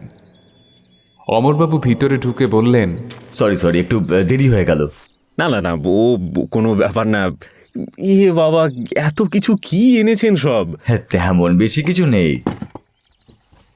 অমরবাবু মুখে যদিও বললেন বেশি কিছু নেই, কিন্তু টিফিন বক্স থেকে যা জিনিস বেরোলো সেগুলো হলো ভাত, শুক্তো, ডাল, আলু ভাজা, দেশি মুরগির ঝোল আর বড় বড় সাইজের মিষ্টি। অঙ্কিতা হেসে বলল, ও বাবা, এত খাবার কে খাবে? না না, এত আর কই, এইটুকু খেয়ে নেবেন। আচ্ছা, আমি এখন আসছি, কিছু কাজ আছে আমার। হ্যাঁ হ্যাঁ, আপনি সাবধানে যাবেন। দরজার সামনে গিয়েই থমকে দাঁড়িয়ে পড়লেন অমরবাবু। তারপর ধীরে ধীরে ঘাড় ঘুরিয়ে তাদের দিকে তাকিয়ে বললেন, খাবার কেমন লাগলো জানাবেন কিন্তু। হ্যাঁ নিশ্চয়ই নিশ্চয়ই। অমরবাবু চলে যেতেই আদিত্য দরজা বন্ধ করে দিল। অঙ্কিতা একটা চেয়ার টেনে নিয়ে এসে বসল।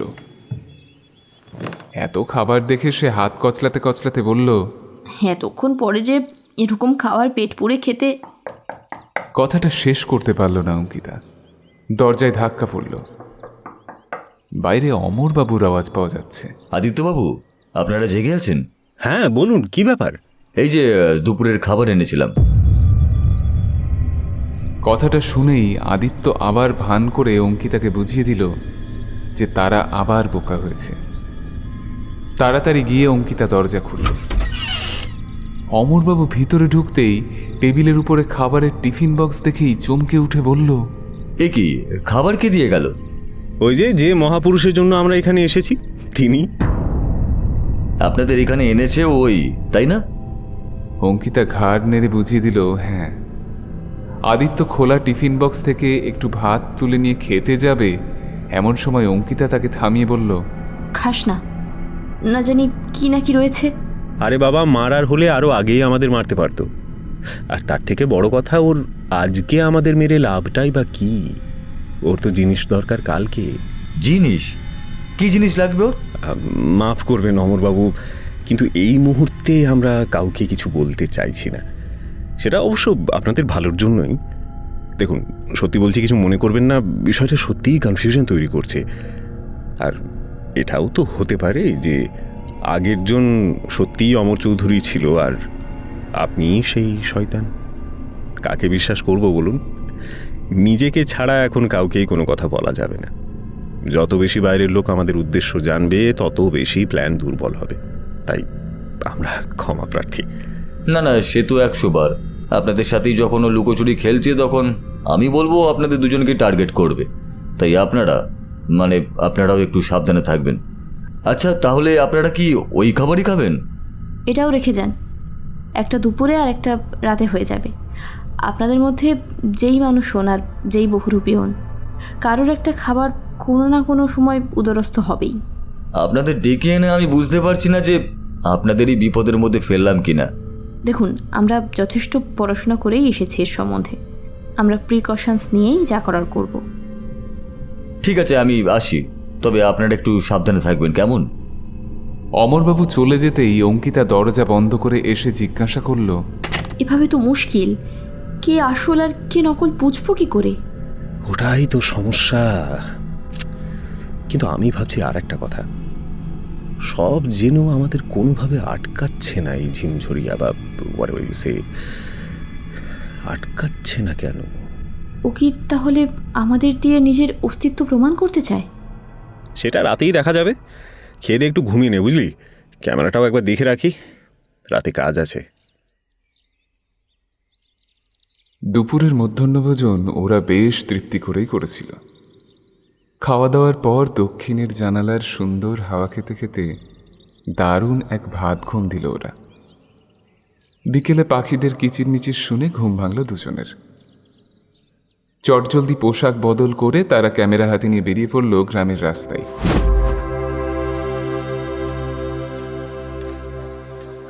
লাল সূর্যালোকের পরন্ত আলোয় গ্রামের শোভা ছত্রে ছত্রে বর্ণিত হচ্ছিল। বিকেলের দিকে এখানে ছোটখাটো একটা বাজার বসে। মুদিখানার দোকান, মাঝিরা সারাদিন যা মাছ ধরে সেই নিয়ে মাছের দোকান, মুরগির দোকান, এছাড়া আরও কিছু নিত্য প্রয়োজনীয় জিনিসপত্রের দোকান রয়েছে। এক কথায় বলতে গেলে সন্ধেবেলা বেশ জমজমাট থাকে এই গ্রাম। আদিত্য আর অঙ্কিতা দেখল সুরেশ একটা দোকান থেকে 2 বাক্স মশার ধূপ কিনে বেরোচ্ছে। সেই দিকে এগিয়ে গিয়ে তারা বলল, শুভ সন্ধ্যা। শুভ সন্ধ্যা। আপনারা বেরিয়েছেন? আমি তো ধূপ কিনে আপনাদেরই দিতে যাচ্ছিলাম। এক নাগারে শুয়ে বসে থাকলে বড্ড ইনঅ্যাক্টিভ লাগে, তাই একটু বেরিয়ে পড়ি আর কি। কই দিন মশার ধূপ কত নিল? ইসে, এরকম বলবেন না। এটা আমাদেরই কর্তব্য অতিথির যত্ন নেওয়া। তার জন্য তার থেকেই কি করে পয়সা নিই বলুন? বেশ জমাট বাজার কিন্তু। রোজ বসে এরকম? হ্যাঁ, রোজই বসে, তবে কাল পূর্ণিমা তো, তাই আজ বেশিক্ষণ বসবে না, আর কাল তো বসবেই না। আচ্ছা, আমি আসছি তাহলে। এমনি সব ঠিকঠাক আছে তো? হ্যাঁ হ্যাঁ, নিশ্চিন্তে থাকুন, সব ঠিক আছে। এই কি মনে হয়, এ আসল না নকল? মনে তো হচ্ছে আসল, কোনো খুঁত তো দেখিনি। আর কোনো কথা না বলে আদিত্য ছবি তুলতে শুরু করলো। কিছু ভালো ভালো ছবি তোলার সুযোগ সে হাতছাড়া করল না। কিন্তু সেই জমাট পরিবেশ বেশিক্ষণ টিকল না। ঘন্টা 2 পরে সব আস্তে আস্তে শুনশান হতে থাকল। আদিত্য হাতঘড়িতে দেখল প্রায় 8:30টার মধ্যেই দোকানপাট সব ফাঁকা হয়ে গেল। আকাশটাও কালো মেঘে ঢেকে এসেছে। আজকে সারাদিন বৃষ্টি হয়নি, একটু পরে রাত বাড়লে হয়তো বৃষ্টি নামবে। আদিত্য অঙ্কিতাকে বলল, এখন চল বাড়ি গিয়ে রাতের জন্য একটু কিছু খেয়ে নিয়ে আবার বেরোবো। আপাতত এটুকুই থাক, আর ক্যামেরাগুলোও চার্জ দেওয়া দরকার একটু। চল চল। রাতের ঝিঝির আওয়াজকে সঙ্গী করে তারা আবার ফিরে গেল নিজেদের ঘরে। একটা খাবারের টিফিন বক্স পুরো ধরে রাখা ছিল, রাতে ওটাতেই কাজ চলে যাবে। অঙ্কিতা খেতে খেতে জিজ্ঞেস করল, আজকের প্ল্যান কি? বেশি কিছু না, আজকে শুধু ক্যামেরা নিয়ে একবার গ্রামের পেছনের মন্দিরটায় যাব। আমার খুব গাট ফিলিং হচ্ছে যে ওখানেই সমস্যার মূল রয়েছে। খাওয়া দাওয়া সেরে তারা রাত গাঢ় হওয়ার অপেক্ষায় রইল। পূর্ণিমার আগের দিন রাতের প্রায় পূর্ণ গোলাকার চাঁদটা তাদের জানালা দিয়ে দেখা যাচ্ছিল। ঠিক 12টার সময় তাদের মোবাইলের অ্যালার্ম বাজতেই তারা ধীরে ধীরে বাইরে বেরিয়ে এলো। আদিত্যর হাতে ধরা একটা বড় লেন্সের ক্যামেরা। কিছু দূর এগোতেই তারা দেখল 3টে লোক চুপি চুপি বুড়ো শিবতলা থেকে হেঁটে যাচ্ছে। তাদের সম্পূর্ণ গায়ে জড়ানো কালো চাদর। আদিত্য আর অঙ্কিতা ওদের দুজনের পিছু নিল। লোক 3টে বারবার পিছন ফিরে দেখছে, কিন্তু ওরা যতটা সম্ভব দূরত্ব ও আড়াল বজায় রেখেই চলছে। হাঁটতে হাঁটতে লোকগুলো এসে পৌঁছলো পুরনো মন্দিরের কাছে। আজও মন্দিরের ভিতর সম্পূর্ণ অন্ধকার। তারা পাথর বেয়ে উপরে উঠলে আদিত্য ও অঙ্কিতা দুজনেই পাথরের নিচে এসে দাঁড়ালো। অঙ্কিতা চুপি চুপি বলল, একটু লেন্সটা বড় করে দেখ না, ওদের ছবি ওঠে কিনা। না, এখন ছোট থেকে ছোট্ট আওয়াজও শোনা যাবে। লেন্সের আওয়াজে ওরা বুঝে যাবে। চুপ করে ওদের কথা শোনার চেষ্টা কর। কান খাড়া করে দুজনে শুনল, ভাঙা খোনা গলায় কেউ বলছে, অনেকদিন পর তুই এলি, কালই তো সব শেষ। রে, খুব ভয় লাগছে। উল্টো দিক থেকে কোনো আওয়াজ এলো না, কিন্তু একটু পরে অন্য একটা লোকের আওয়াজ এলো। না গুরুদেব, ভয় তো লাগছে লাই, শুধু আমরা আমাদের সিয়ারটোর লিগেই। আরে বাবা, পাবি পাবি, আমি সব ঠিক করে রেখেছি। এখন তোরা আয়, কাল মাহেন্দ্রক্ষণ হলে আসবি, বুঝেছিস? যা পালা। খসখস পায়ের শব্দে তারা বুঝতে পারল লোক 3টে নিচে নামছে। চটজলদি পাথরের পিছনের আড়ালে লুকিয়ে পড়ল ওরা দুজন। প্রায় পূর্ণিমার আলোয় স্পষ্ট তারা দেখতে পেল 3টে লোক মনের খুশিতে হেঁটে হেঁটে আবার গ্রামের দিকে ফিরে যাচ্ছে। তারা চোখের আড়াল হতেই কোনো মতে নিজেদের লুকিয়ে পাথরের আড়াল থেকে বের করে এনে ওরা দুজন আবার গ্রামের পথ ধরল। ঝিঝি পোকার ডাক আর কয়েকটা প্যাঁচার ডাককে সাথে নিয়ে অঙ্কিতা হাঁটতে হাঁটতে বলল, কাল তাহলে হিসেব অনুযায়ী 2টো শিকার। হ্যাঁ, আর উনি সেটা ঠিকই করে রেখেছেন। আচ্ছা, ওদের 3 জনের মধ্যে কাউকে কি চিনতে পারলি? একজনকে নিয়ে একটু খটকা লাগছে। শোন, কাল একটা কাজ করবি, কলকাতা ইন্সপেক্টর সোমকে কল করে সকালবেলা আসতে বল। বলবি না কিছু আগে ভাগে, তাহলে হয়তো ভাববে মজা করছি। বলবি আদিত্যর বিপদ, একটু সাহায্য লাগবে। তুই কাল বাড়ি থেকে ভোলা মাঝিকে নিয়ে যাবি, ওদের নিয়ে আসবি। আর তুই? আমি দেখব এই 3 জন লোক কারা ছিল আর কাল কে কে শিকার হতে চলেছে।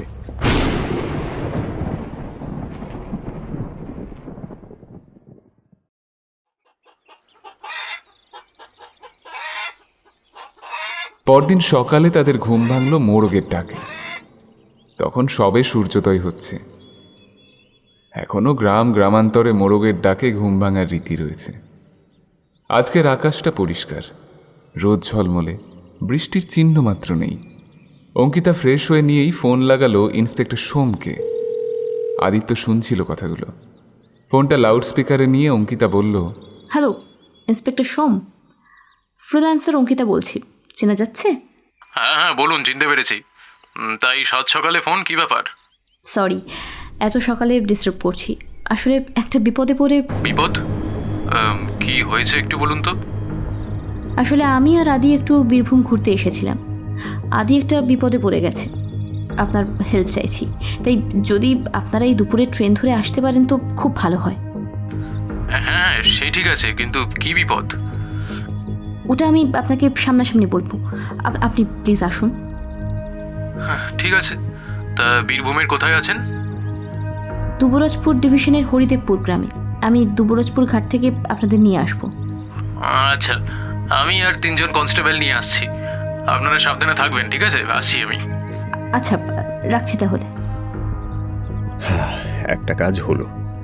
শোন, তুই ওদের দুপুরে পিক আপ করবি আর ফিরে এসে আমাকে গ্রামে না পেলে ওই পুরনো মন্দিরের সামনে পেয়ে যাবি। চল এখন একটু বেরোবো, বাইরের হাওয়াটা কীরকম দেখে আসি। সকাল সকাল দুজনেই গ্রামটা একবার ভালো করে পর্যবেক্ষণ করল। আজ যেন সেই গ্রামের মুখশ্রীতে কোনো শ্রী নেই।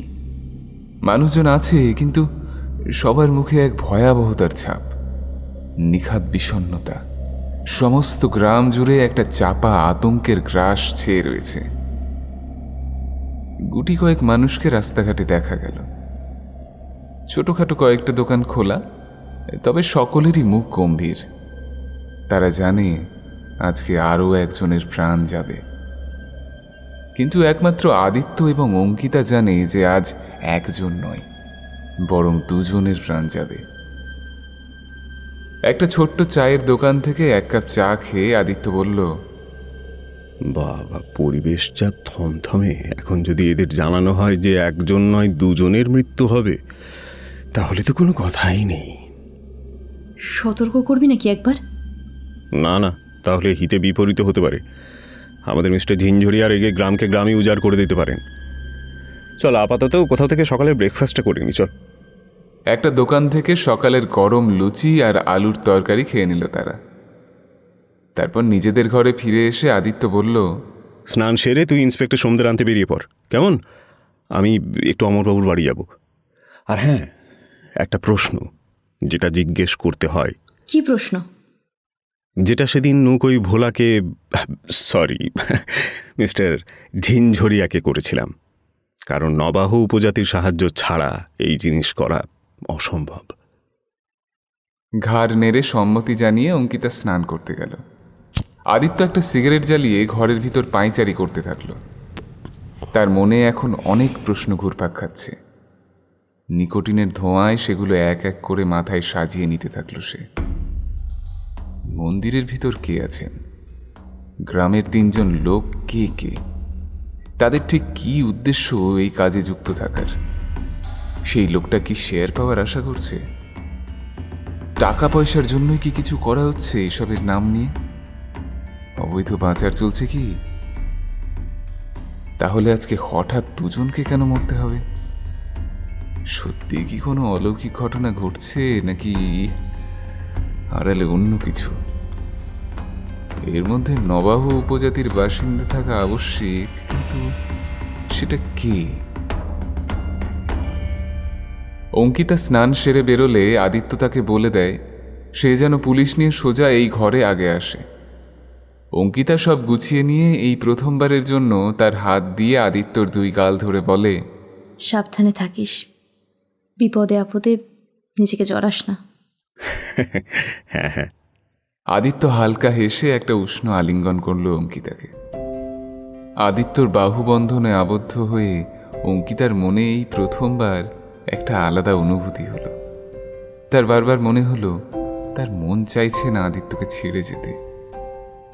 আদিত্য তাকে মুক্ত করলে অঙ্কিতা হালকা হেসে মনের বারণ উপেক্ষা করে হাঁটতে লাগলো ভোলা মাঝির বাড়ির উদ্দেশ্যে। আদিত্য স্নান সেরে সোজা রওনা দিল অমরবাবুর বাড়ির উদ্দেশ্যে। রাস্তায় সে আর কোনো লোককে দেখতে পেল না। দোকানপাটও বন্ধ হয়ে গেছে। দ্রুত পা চালিয়ে ওনার বাড়ি গিয়ে দরজা ধাক্কাতেই অমরবাবু দরজা খুলে দেখলেন আদিত্য দাঁড়িয়ে আছে। কয়েক মুহূর্ত তিনি কোনো কথাই বললেন না দেখে আদিত্য বুঝতে পেরে বলল, আমি আসল জনই, একটু কথা ছিল আপনার সাথে। আসুন আসুন, ভিতরে আসুন। আসলে আমারও মাথা ঠিক নেই, বসুন। আচ্ছা, আপনাদের এখানে কোনো উপজাতি সম্প্রদায়ের লোক কেউ আছে, বা তার বংশধর এমন কেউ? হ্যাঁ আছে তো, ওই কি যেন বলে নামটা, ওই 9 অক্ষর দিয়ে শুরু। নবাহ? ইয়েস ইয়েস, রাইট, নবাহ উপজাতি। হ্যাঁ, ওরা নাকি প্রথম দিকেই ভারতেই থাকতো, তারপরে তো ওই কোথায় যেন আফ্রিকায় চলে যায়। আচ্ছা, কে এই নবাহ উপজাতির লোক আপনাদের মধ্যে? যে উত্তর সে অমরবাবুর কাছ থেকে পেল সেই উত্তরই সে প্রথম থেকে আশা করেছিল। তাই শুধু একটা মুচকি হেসে বলল, I knew it. ভর দুপুরবেলা ভোলা মাঝিকে সঙ্গে করে অঙ্কিতা কোপাই নদীর ওপর দিয়ে নৌকা নিয়ে রওনা দিল দুবরাজপুরের ঘাটের দিকে। ভোলা মাঝি তাকে দেখেই বুঝল অঙ্কিতা একটু চিন্তায় আছে।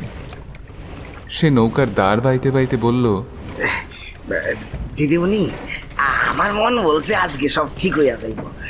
আপনি কোনো চিন্তা করেন না, কোনো চিন্তা করেন না। অঙ্কিতা জবাবে একটা ম্লান হাসি হাসে শুধু। ঘড়িতে সময় দুপুর 2:30। তার মানে ট্রেন ঢুকে পড়েছে। 20-25 মিনিটে তারা ওই ঘাটে এসে যাবে। আদিত্যর চিন্তায় হাত পা শুকিয়ে যেতে লাগলো অঙ্কিতার। ঘাটে পৌঁছতেই অঙ্কিতা দেখল সেখানে দাঁড়িয়ে আছে ইন্সপেক্টর অমরেশ সোম আর 2জন কালো মোটা লোক। দেখেই বোঝা যাচ্ছে তারা এক প্রকার তাগড়াই পুলিশ। অঙ্কিতাকে দেখেই ইন্সপেক্টর সোম এক গাল হাসি হাসল। এরপর সে আর বাকি 2জন তড়িঘড়ি নৌকায় উঠে পড়ল। অঙ্কিতার ধরে যেন একটু প্রাণ এলো। ইন্সপেক্টর সোম প্রশ্ন করল, তা এবার বলবেন কি হয়েছে? অঙ্কিতা আপাদমস্তক সব খুলে তাকে বলল। সব শুনে সে এবং বাকি 2জন ব্যক্তি একে অপরের মুখের দিকে বারবার চাওয়াচাওয়ি করে নিল। তারপর একটা সিগারেট বার করে সেটা ধরাতে ধরাতে বলল,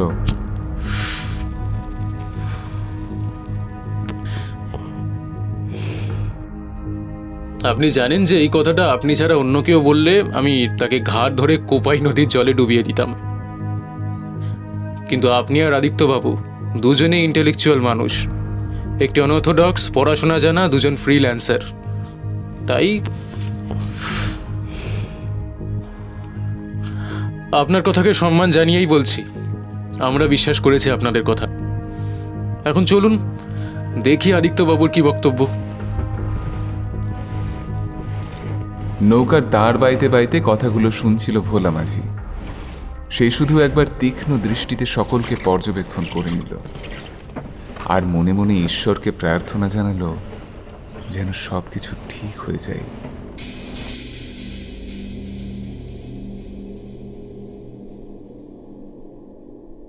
দুপুরের খাওয়া দাওয়া শেষ করে আদিত্য চলে গেল অন্য একজনের বাড়ি, যেই মানুষটা নবাহ উপজাতির বংশধর। ঠিকানা অমরেশবাবুর কাছ থেকেই নিয়েছিল সে। সেই মানুষটা তখন বাড়ির উঠোনে রোদে দাঁড়িয়ে কিছু পায়রাকে গম খাওয়াচ্ছিল। আদিত্য তার মধ্যে কোনো রকম চিন্তার কিছুই দেখতে পেল না। সে এবার উঠোনে প্রবেশ করে একটু হালকা হেসে হাত জোর করে বলল, নমস্কার, আপনার সাথে একটু কথা ছিল। আরে আপনি আসুন আসুন, বলুন কি বলবেন। একটু হাঁটতে হাঁটতে কথা বলি। নিশ্চয়ই নিশ্চয়ই, চলুন। আচ্ছা, আপনি তো নবাহ উপজাতির লোক, তাই না? হ্যাঁ, বহুকাল আগে এই অঞ্চলে একসময় আমরাই থাকতাম। আমাদের মধ্যে 2 রকম ভাগ ছিল। একদল ছিল যাযাবর, যারা জায়গায় জায়গায় ঘুরে বেড়াতো, আর একদল ছিল স্থায়ী বসবাসকারী। তারা যেই জায়গার অধিবাসী সেই জায়গাতেই পড়ে আছে। তার মানে যেসব দল এখন আফ্রিকার জঙ্গলে রয়েছে তারা প্রধানত শুরু থেকেই আফ্রিকায় থাকে, নয়তো আমাদের যাযাবর গোষ্ঠীর কিছু লোক। বাবার ঠাকুরদার মুখে নাকি বাবা শুনেছিলেন তাদের আমলে পারস্য থেকে আর জাপান থেকে একদল এসে তখন ভারতের এই স্থানে থেকে যায়। বছর 10-15 মতো থাকে, তারপর আবার কোথায় চলে যায়। আচ্ছা, বুঝলাম।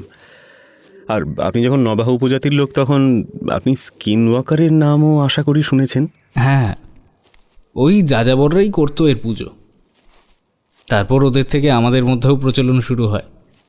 এখানেও কিছুদিন পালন হয়েছিল ওই পুজোর রীতি, কিন্তু পরে এই পুজো বন্ধ হয়ে যায়। তাহলে আমাকে একটা কথা বলুন, যতখানি আমি পড়েছি ওদের ব্যাপারে আর যেসব ঘটনা এখানে ঘটছে, আর সবশেষে আপনি বললেন যে যাযাবর জাতির কিছু অংশ এখানেও বসবাস করে গেছেন, তাহলে আমি ধরে নিতে পারি যে এই ঝিনঝরিয়া আর স্কিন ওয়াকার একই জিনিস। হ্যাঁ, একই তো। আসলে স্কিন ওয়াকার ব্রিটিশদের দেওয়া নাম, ঝিনঝরিয়াটা নবাহদের ভাষা। ঝাইন কথার অর্থ হৃৎপিণ্ড আর ঝাইরা কথার অর্থ খাওয়া, সেটাই চলতে চলতে ঝিনঝরিয়া। আচ্ছা, আপনি বললেন এখানেও চলতো কিন্তু বন্ধ হয়ে গেল এই পুজো। তাহলে যদি কেউ নতুন করে শুরু করতে চায় এর পুজো, বা ধরুন নিজেই এর পুজো করতে চায়, তাহলে একদম প্রাথমিক ধাপ কি হবে আপনি জানেন? জানি তো। দেখুন, মানবদেহ গঠনের 2 প্রধান উপাদান হলো রক্ত এবং হৃৎপিণ্ড। এই 2 জিনিসের পরিবর্তনের মাধ্যমে মানুষের অস্তিত্বের পরিবর্তন ঘটে। এক্ষেত্রেও ঠিক তাই হয়। প্রথমে যিনি চাইছেন এই শক্তি অর্জন করতে, তাকে মৃত্যুবরণ করতে হবে। তারপর তারই বংশের কাউকে তার হৃৎপিণ্ডকে সামনে রেখে রক্তপ্রবাহের গণ্ডির ভিতর বসে সেই শক্তিকে আগমনের জন্য আহ্বান করতে হবে। তারপর সেই শক্তির আগমন হলে তাকে দেখতে একদম ধোঁয়াশার মতো লাগবে। তার না থাকবে কোনো রূপ, না কোনো কায়া। এরপর সেই হৃৎপিণ্ড দান করতে হয়। সেই হৃৎপিণ্ড ধারণ করলে তাকে বলা হয় প্রাণ প্রতিষ্ঠম। সে এসে এরপর ওই মৃতদেহ থেকে সমস্ত রক্ত শুষে নিজের শরীরে ধারণ করে এবং ওই শরীরে তখন অধিষ্ঠান হয় সেই মৃত মানুষের। এরপর পরপর 5 পূর্ণিমায় তার 5 হৃৎপিণ্ড এবং রক্ত পুনঃশোধিত হয়, অর্থাৎ নতুন করে প্রতিষ্ঠা করা হয়। আর সর্বশেষে একই দিনে 6ষ্ঠ এবং 7ম হৃৎপিণ্ড খোঁজার কাজ চলে। দুটো শিকার ঠিক হয়ে গেলে। এক মিনিট, মানে আপনিও জানেন যে আজ 2টো মৃত্যু হবে? জানি, কিন্তু কি করব? এই বিষয়কে আটকানোর কোনো উপায় আমি জানি না। আমি শুধু জানি আজকের পর এই গ্রাম আর থাকবে না, কিন্তু আমার কিছু করার নেই। আদিত্য হঠাৎ দেখল তারা হাঁটতে হাঁটতে সেই মন্দিরের নিচে পাথরের মতো অংশে এসে দাঁড়িয়েছে। সুরেশ বলল, এতদূর এসে গেলেন যখন, দেখে যান কেমন দেখতে হয় ঝিনঝরিয়া। দেখবো মানে? মূর্তি আছে মন্দিরের ভিতর, আর দেওয়ালে ছবিও আছে। আসুন। আদিত্য যেন মোহগ্রস্ত হয়ে গেল সুরেশের কথায়। সে বেমালুম ভুলে গেল যে তার বান্ধবী অঙ্কিতা পুলিশ নিয়ে তাদের ঘরে অপেক্ষা করবে। সে সুরেশের পিছন পিছন দেখতে চলল ঝিনঝরিয়াকে। এক অজানা নেশা যেন তার পা টেনে নিয়ে চলল সেই অমোঘ নিয়তির দিকে। আদিত্য ঘরের দরজায় তালা মেরে কোথাও বেরিয়েছে দেখে অঙ্কিতা বেশ ভয় পেয়ে গেল। কোনো কাণ্ডজ্ঞান নেই ছেলেটার। অঙ্কিতা ইন্সপেক্টর সোমকে বলল, আমাকে আদি বলেছিল ও যদি ঘরে না থাকে তাহলে তাকে মন্দিরে খুঁজতে। আমার মন বলছে ও কোনো বিপদে পড়েছে। আমাদের এখনই মন্দিরে যাওয়া উচিত। তারা তখনই মন্দিরের উদ্দেশ্যে রওনা দিল। পথে যাওয়ার সময় অমরবাবু দেখলেন অঙ্কিতা আর 3 জন হোমরা চোমরা লোক হন্তদন্ত হয়ে যাচ্ছে। তিনি ব্যাপারটা বুঝতে না পেরে তাদের ডাকলেন। মিস অঙ্কিতা, কি ব্যাপার? এই সব কোথায় চললেন এত তাড়াহুড়ো করে? আদিত্যকে খুঁজতে। আদিত্যবাবু তো সুরেশের বাড়িতে গেছেন। সে কি? কেন? আমার কাছে উনি এসেছিলেন জানতে যে এখনো এখানে কোনো উপজাতি সম্প্রদায়ের লোক আছে কিনা। তাই আমি বলি, হ্যাঁ, সুরেশ অবুনবাহ উপজাতিরই লোক। তখন তিনিই তো আমার থেকে ঠিকানা নিয়ে ওনার বাড়িতে গেলেন। আচ্ছা, আপনি কে? আমি অমর চৌধুরী, ম্যাজিস্ট্রেট অফ বীরভূম। আচ্ছা, তো আপনি আসুন তো আমাদের সাথে। তারা 4 জন তখন নিজেদের উদ্দেশ্য বদল করে চলল সুরেশ অপুর বাড়ির দিকে। বাড়ির দরজা ধাক্কাতেই ঘুমন্ত চোখে দরজা খুলে সুরেশ অবাক হয়ে গেল। এতজনকে একসাথে দেখে সে একটু হকচকিয়ে বলল, কি ব্যাপার আপনারা? আদিত্য কোথায়? আদিত্যবাবু কোথায় আমি কি করে জানবো? সে কি, উনি তোমার বাড়িতে আসেননি? আমার থেকে তো তোমার ঠিকানাই নিলেন, বললেন যে আসবেন। হয়তো এসেছিল, হয়তো দেখাও হয়েছিল সুরেশের সাথে, কিন্তু সেই সুরেশ হয়তো। সর্বনাশ! সুরেশ তাড়াতাড়ি জামা কাপড় বদল করে তাদের সাথে যোগ দিল। সকলে দ্রুত পায়ে হাঁটতে লাগলো মন্দিরের উদ্দেশ্যে। অঙ্কিতার চোখ থেকে জল গড়িয়ে পড়তে থাকলো। শেষ মুহূর্তে এইভাবে এসে মুহূর্তের ভুলে আবার বিপদে পড়ল আদিত্য।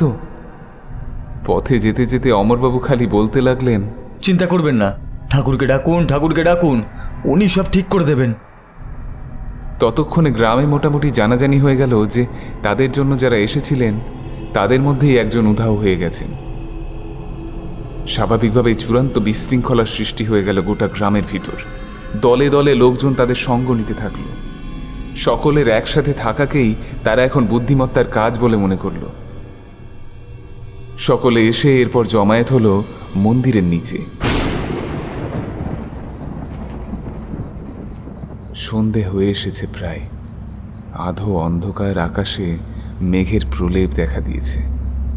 বৃষ্টির পূর্বে ঠান্ডা হাওয়া দিচ্ছে। ইন্সপেক্টর সোম সকলের উদ্দেশ্যে বলল, আমি, অঙ্কিতা আর সুরেশ, আমরা তিনজনেই ভেতরে যাব।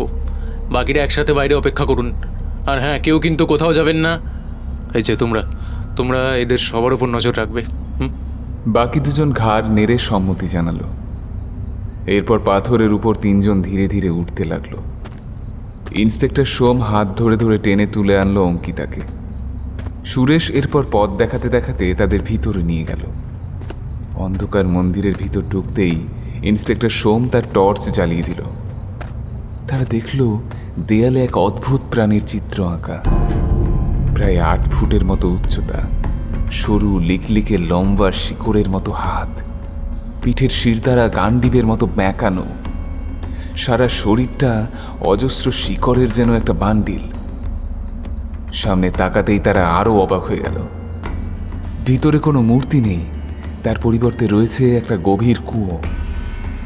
কুয়োর নিচে জল নেই, তবে একটা লম্বা দড়ি দিয়ে নিচে যাওয়ার রাস্তা করে দেওয়া। ইন্সপেক্টর সোম জিজ্ঞেস করলো, বাবা, এ তো পাতাল লোক। তো এবার কি নিচে নামতে হবে নাকি? হ্যাঁ, ওটাই আসল জায়গা পুজোর।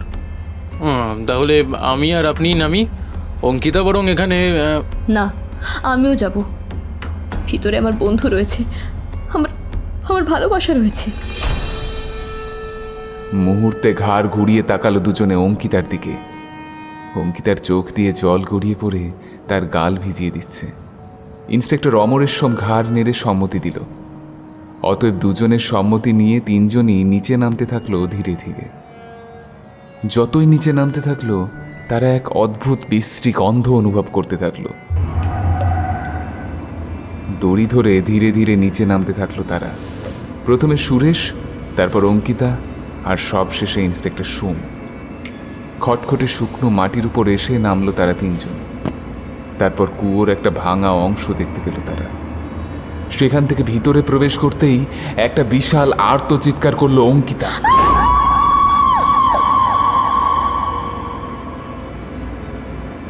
পিছন পিছন ইন্সপেক্টর সোম আর সুরেশ ঢুকে দেখল এক বীভৎস দৃশ্য। উপরের মন্দিরের দেয়ালে তারা যার অঙ্কিত কায়া দেখেছিল, ঠিক এইরকমই একটা বীভৎস গাছের শিকড়ের মতো মূর্তি বসে আছে। তার দুটো চোখের জায়গায় দুটো বড় বড় গর্ত। শিকড়গুলো থেকে রক্ত গড়িয়ে পড়ছে, আর সামনে পড়ে আছে আদিত্য রাত খাওয়া লাশটা। চোখটা ঠিকরে বাইরে বেরিয়ে যেন অঙ্কিতাকেই দেখছে। তার চেহারায় গলা থেকে পা অবধি মাংস চামড়া ঝুলে ঝুলে পড়েছে, আর ওই প্রাণীটা সেটা খুঁটে খুঁটে খাচ্ছে। তার দুই শিকড় যেন আদিত্যর শরীরের মাঝখানে চামড়াটা কোনো কাগজের ঠোঙার মতো ছিঁড়ে সেখান থেকে স্ট্রয়ের মতো বার করে শুষে নিচ্ছে রক্ত। শরীরের বাকি অঙ্গ প্রত্যঙ্গগুলো ঝুলে পড়েছে, কচকচ করে মাংস কচলানোর শব্দ আসছে। অঙ্কিতা এই বীভৎস দৃশ্য দেখে ওখানেই বমি করে দিল। তার মুখের লালা চোখের জলে মিশে এক বিশ্রী কাণ্ড হয়ে গেল। ইন্সপেক্টর সোম চেঁচিয়ে বলল, সুরেশ বাবু, আপনি অঙ্কিতাকে নিয়ে তাড়াতাড়ি বাইরে যান। কিন্তু সুরেশ নির্বাক। তার মুখে একটা প্রাপ্তির হাসি। সে ঠাঁই দাঁড়িয়ে আছে একইভাবে। ইন্সপেক্টর সোম আবার বলল, সুরেশ বাবু প্লিজ ওকে নিয়ে যান, শুনছেন? বাবা, তোমার জন্য আরো দুটো শিকার এনেছি। একটা তোমার অমরত্বের জন্য, আর একটা তোমার নতুন জীবনের উপহার। ইন্সপেক্টর সোম দ্রুত পকেট থেকে পিস্তল বের করে তার দিকে তাক করে বলল, মিস্টার সুরেশ, যা বললাম তাই করুন, নয়তো এক্ষুনি আপনার খুলি উড়ে যাবে। আমি সরকারকে বুঝিয়ে দেব যে কেন গুলি খরচ করেছি, কারণ এখানে কিন্তু আমি, আপনি আর অঙ্কিতা ছাড়া কেউ নেই। কিন্তু মুহূর্তের মধ্যে কোথা থেকে আরো দুজন পিছন থেকে তাদের লাঠি দিয়ে জোরে আঘাত করলো ইন্সপেক্টর সোমের মাথায়। মাটিতে লুটিয়ে পড়ল সে। ততক্ষণে অঙ্কিতা প্রায় অজ্ঞান হয়ে পড়ে আছে মাটিতে। পিছনের লোক দুটো হাসতে হাসতে সামনে এলো। এরা হলো সেই দুজন যারা লুকিয়ে এই মন্দিরে রোজ খবর দিতে আসতো। সেই লোকটা হাসতে হাসতে বলল, একটু ভুল তো হলো অফিসার বাবু, আরো দুজন আছে তো বটে। ভাই, তোরা জানিস তোরা কি করছিস? শালা অকালে মরবি। এমনিতে তো মরে টই ছিলাম স্যার, কিন্তু বুঝেনি তো ওই গান্ধীর ছবিটার লিগে অনেক কিছুই করতে তো হয়। উনি উনার জিনিস পেলে আমাদের অনেক লাভ তো হবে। হ্যাঁ, এর বদলে ওরা পাবে কড়ি শেলস, প্রাচীন আফ্রিকান মুদ্রা। যেহেতু এনার পুজোর উত্থান ওই স্থান থেকেই শুরু, বর্তমানে একটা কৌড়ি শেলসের দাম হবে আপনার 1010 টাকা। মানে ওরা যদি 100টা কৌড়ি শেলসও পায় তাহলেও প্রায় 1,10,000 টাকা। 1000 টাকায় মানুষ খুন করে চলে যাচ্ছে, আর এ তো লাখের খেলা। ইন্সপেক্টর সোম বুঝলো এদের বুঝিয়ে লাভ নেই। সে তার পকেটের সাথে আটকানো ডিভাইসে সবার চোখের আড়ালে একটা সুইচ অন করে দিল। সেদিকে খেয়াল না করে সুরেশ বলল, ইনি আমার বাবা অঙ্কিতা, যাকে আমি এনার কথা মতোই মেরেছি। তার শরীরে এই শক্তির আহরণ করিয়েছি। আজকের পর আমার বাবা এই পৃথিবীর প্রথম মানুষ হবেন যিনি স্কিন ওয়াকারের শক্তি লাভ করবেন, এবং তার পুত্র হিসেবে তার সমস্ত শক্তি আমার মধ্যেও আসবে। শুধু ছোট্ট একটা বিষয় ট্রান্সফার করতে হবে। বাবার শরীরের রক্ত কিঞ্চিত পরিমাণে আমার শরীরে ঢোকাতে হবে, বাকি কাজ সেটাই করে দেবে। বাবার চাই এখন শুধু আর একটা হৃৎপিণ্ড আর রক্ত। তোমার ভালোবাসাকে আমার বাবাই নিয়ে এসেছে গো, আর তোমাদের আমি। ছেলে হিসেবে এইটুকু কর্তব্য তো আছে বলো। আমি কথা দিচ্ছি, একটু জাস্ট কয়েক সেকেন্ড মতো ব্যথা লাগবে, তারপর আর কিচ্ছু অনুভব হবে। প্লিজ লক্ষ্মীটি, ওঠো ওঠো।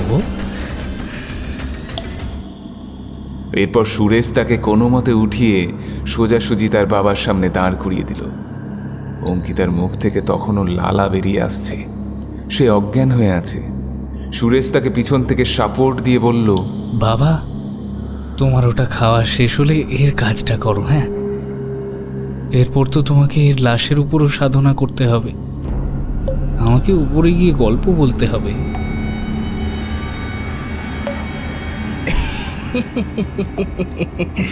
আমাদের শেয়ারটাও তো নিতে হবে।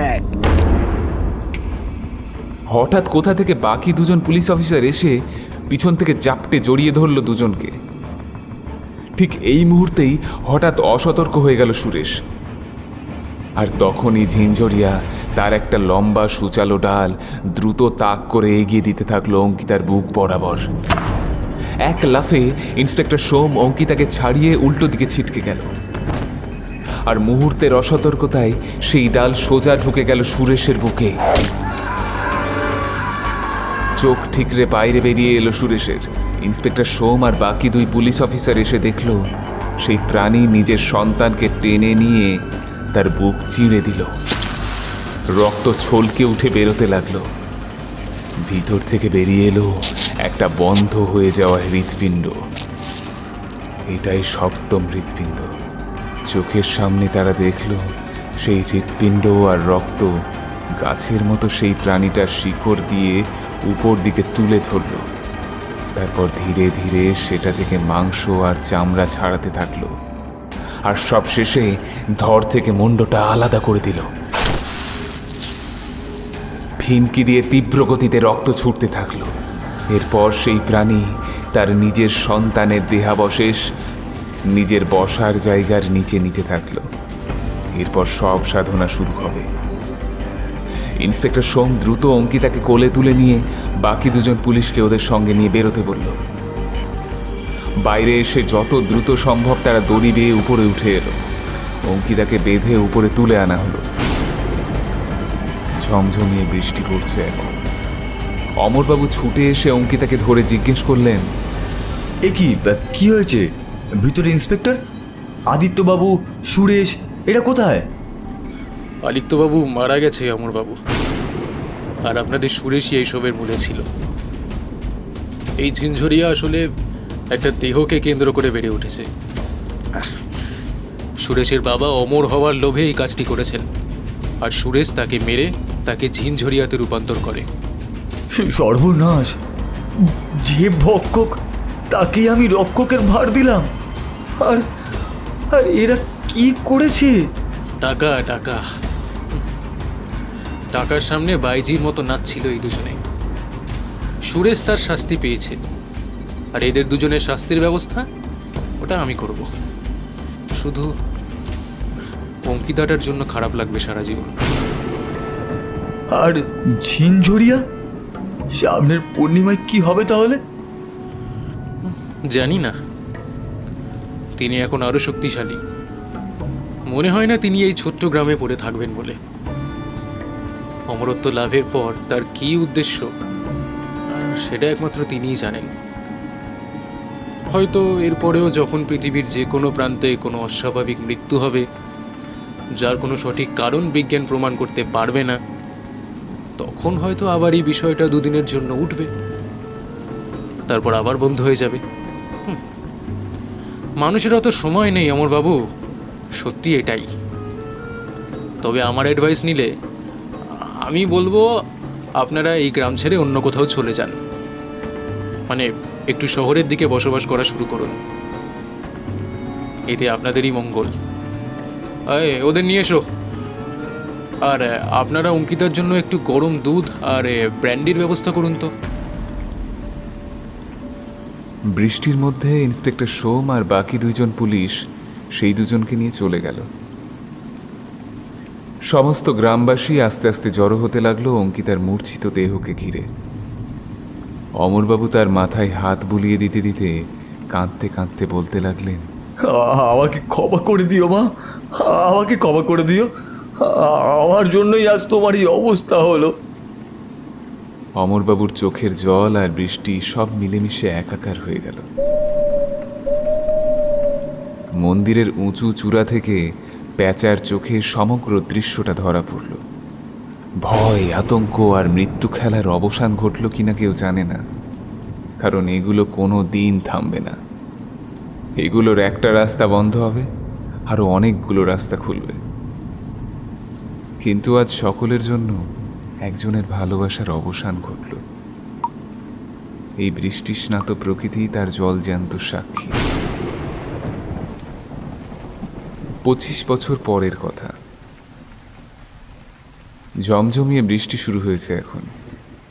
নিউ আলিপুরে সেন্ট্রাল গভর্নমেন্টের নতুন খোলা অ্যাসাইলামের সামনে সাদা টাটা নেক্সন গাড়িটা এসে থামল। গটগট শব্দে ভিতরে ঢুকে এলো ইন্সপেক্টর অমরেশ সোম। বাইরে রিসেপশনে নিজের কার্ড দেখিয়ে সে জিজ্ঞেস করল, রিটায়ার্ড ম্যাজিস্ট্রেট অমর চৌধুরী এসেছেন? ঘাড় নেড়ে হ্যাঁ বুঝিয়ে দিল রিসেপশনের মেয়েটা। অমরের সোজা হেঁটে গেল তার চেনা সেলের দিকে। সে ঢুকতেই ভিতর থেকে চোখের জল মুছতে মুছতে বেরিয়ে এলেন বয়স্ক অমর চৌধুরী। ইন্সপেক্টর সোম জিজ্ঞেস করল, তা কেমন আছো এখন?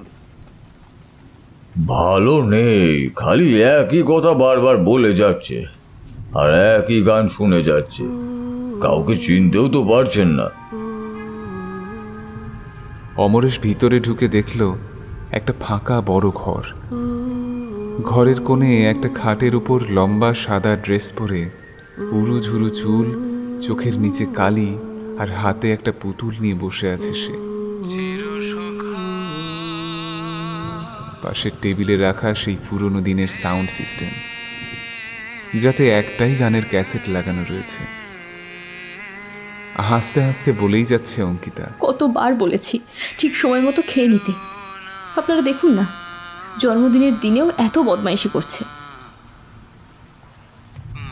না, আজ আদিত্যর জন্মদিন নয়, আজকে আদিত্যর মৃত্যুদিন। শখটা এমনই পড়েছিল অঙ্কিতার উপর এই দিনটার, যে আদিত্যের জন্মদিন ভুলে গিয়ে ওর মাথায় আজকের দিনটাই বসে গেছে ওর জন্মদিনের মতো। কারণ অঙ্কিতার কাছে আদিত্য আজও জীবিত। তার হাতে এখনকার খাবার দেওয়া, আর সেটা থেকেই একটা গ্রাস নিয়ে সেই পুতুলের মুখে দিতে চাইছে সে। অঙ্কিতা এখনো বলেই চলেছে অনর্গল, একটু বলুন না আদিকে খেয়ে নিতে। ও আমার হাতে খাবার খেতে খুব ভালোবাসে, কিন্তু আমি ওকে ফেলে চলে গেছিলাম বলে ও রাগ করে আছে। আরে বাবু, আমি আর যাবো না, খেয়ে নে, ওটু জ্বালাস তুই। অমরবাবু পিছন থেকে চোখের জল মুছতে মুছতে ঘরের বাইরে এসে বেঞ্চিতে বসে পড়লেন। অমরেশও বাইরে এসে তার পাশে বসল। অমরবাবু তাকে ধরে রুদ্ধ কণ্ঠে বললেন, আমি সারা জীবন নিজেকে ক্ষমা করতে পারবো না অমরেশ, পারবো না। আমি কোনো দিনও নিজেকে ক্ষমা করতে পারবো না। আজ 25 বছর হতে চললো, তবু ওই একই জিনিস আমাকে কুড়ে কুড়ে খায় অমরেশ, কুড়ে কুড়ে খায়।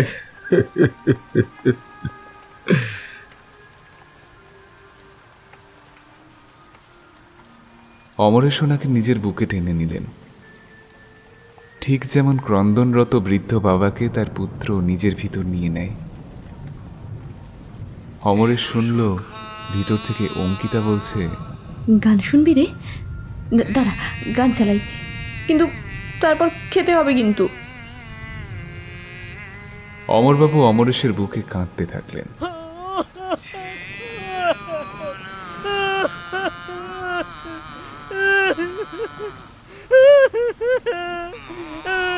তার অন্তর অনুশোচনায় দগ্ধ হয়ে যাচ্ছে। তার খালি মনে হচ্ছে তিনি যেন সেদিন নিজে ডেকে এনে তাদের আলাদা করে দিয়েছিলেন। আজ অঙ্কিতার এই অবস্থার জন্য যেন সম্পূর্ণ দায়ী রিটায়ার্ড ম্যাজিস্ট্রেট অমর চৌধুরী। অমরেশের চোখ থেকেও ছলছল করে জল চলে এলো। সে ধরা ধরা কণ্ঠে শুধু বলল, ডেস্টিনি অমরবাবু, ডেস্টিনি।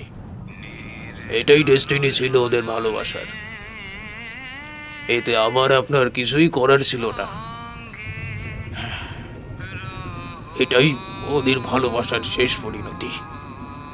আর নিজেকে ধরে রাখতে পারল না অমরেশ। সেও কাঁদতে থাকলো একইভাবে টুকরে টুকরে। শুধু ভিতর থেকে একটাই গানের আওয়াজ ভেসে এলো, আদিত্যর প্রিয় গান।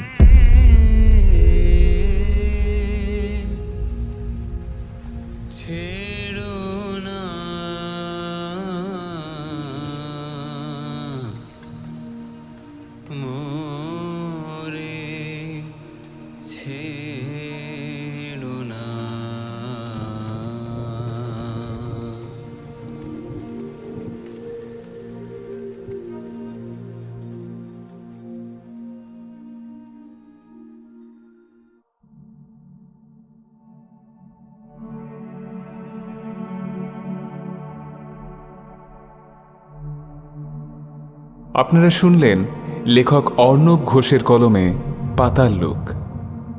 গল্পের নাট্যরূপ করেছেন দেবস্মিতা।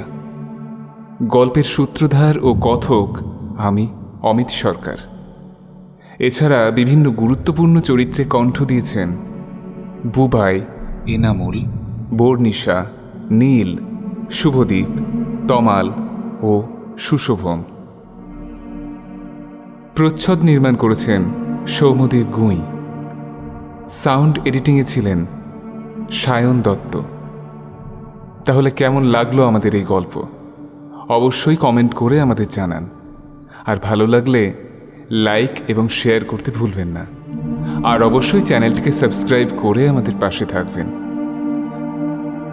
শুনতে থাকুন বঙ্গ সাসপেন্স, যেখানে গল্পের আড়ালে থাকে রহস্য আর রহস্যের আড়ালে অন্ধকার।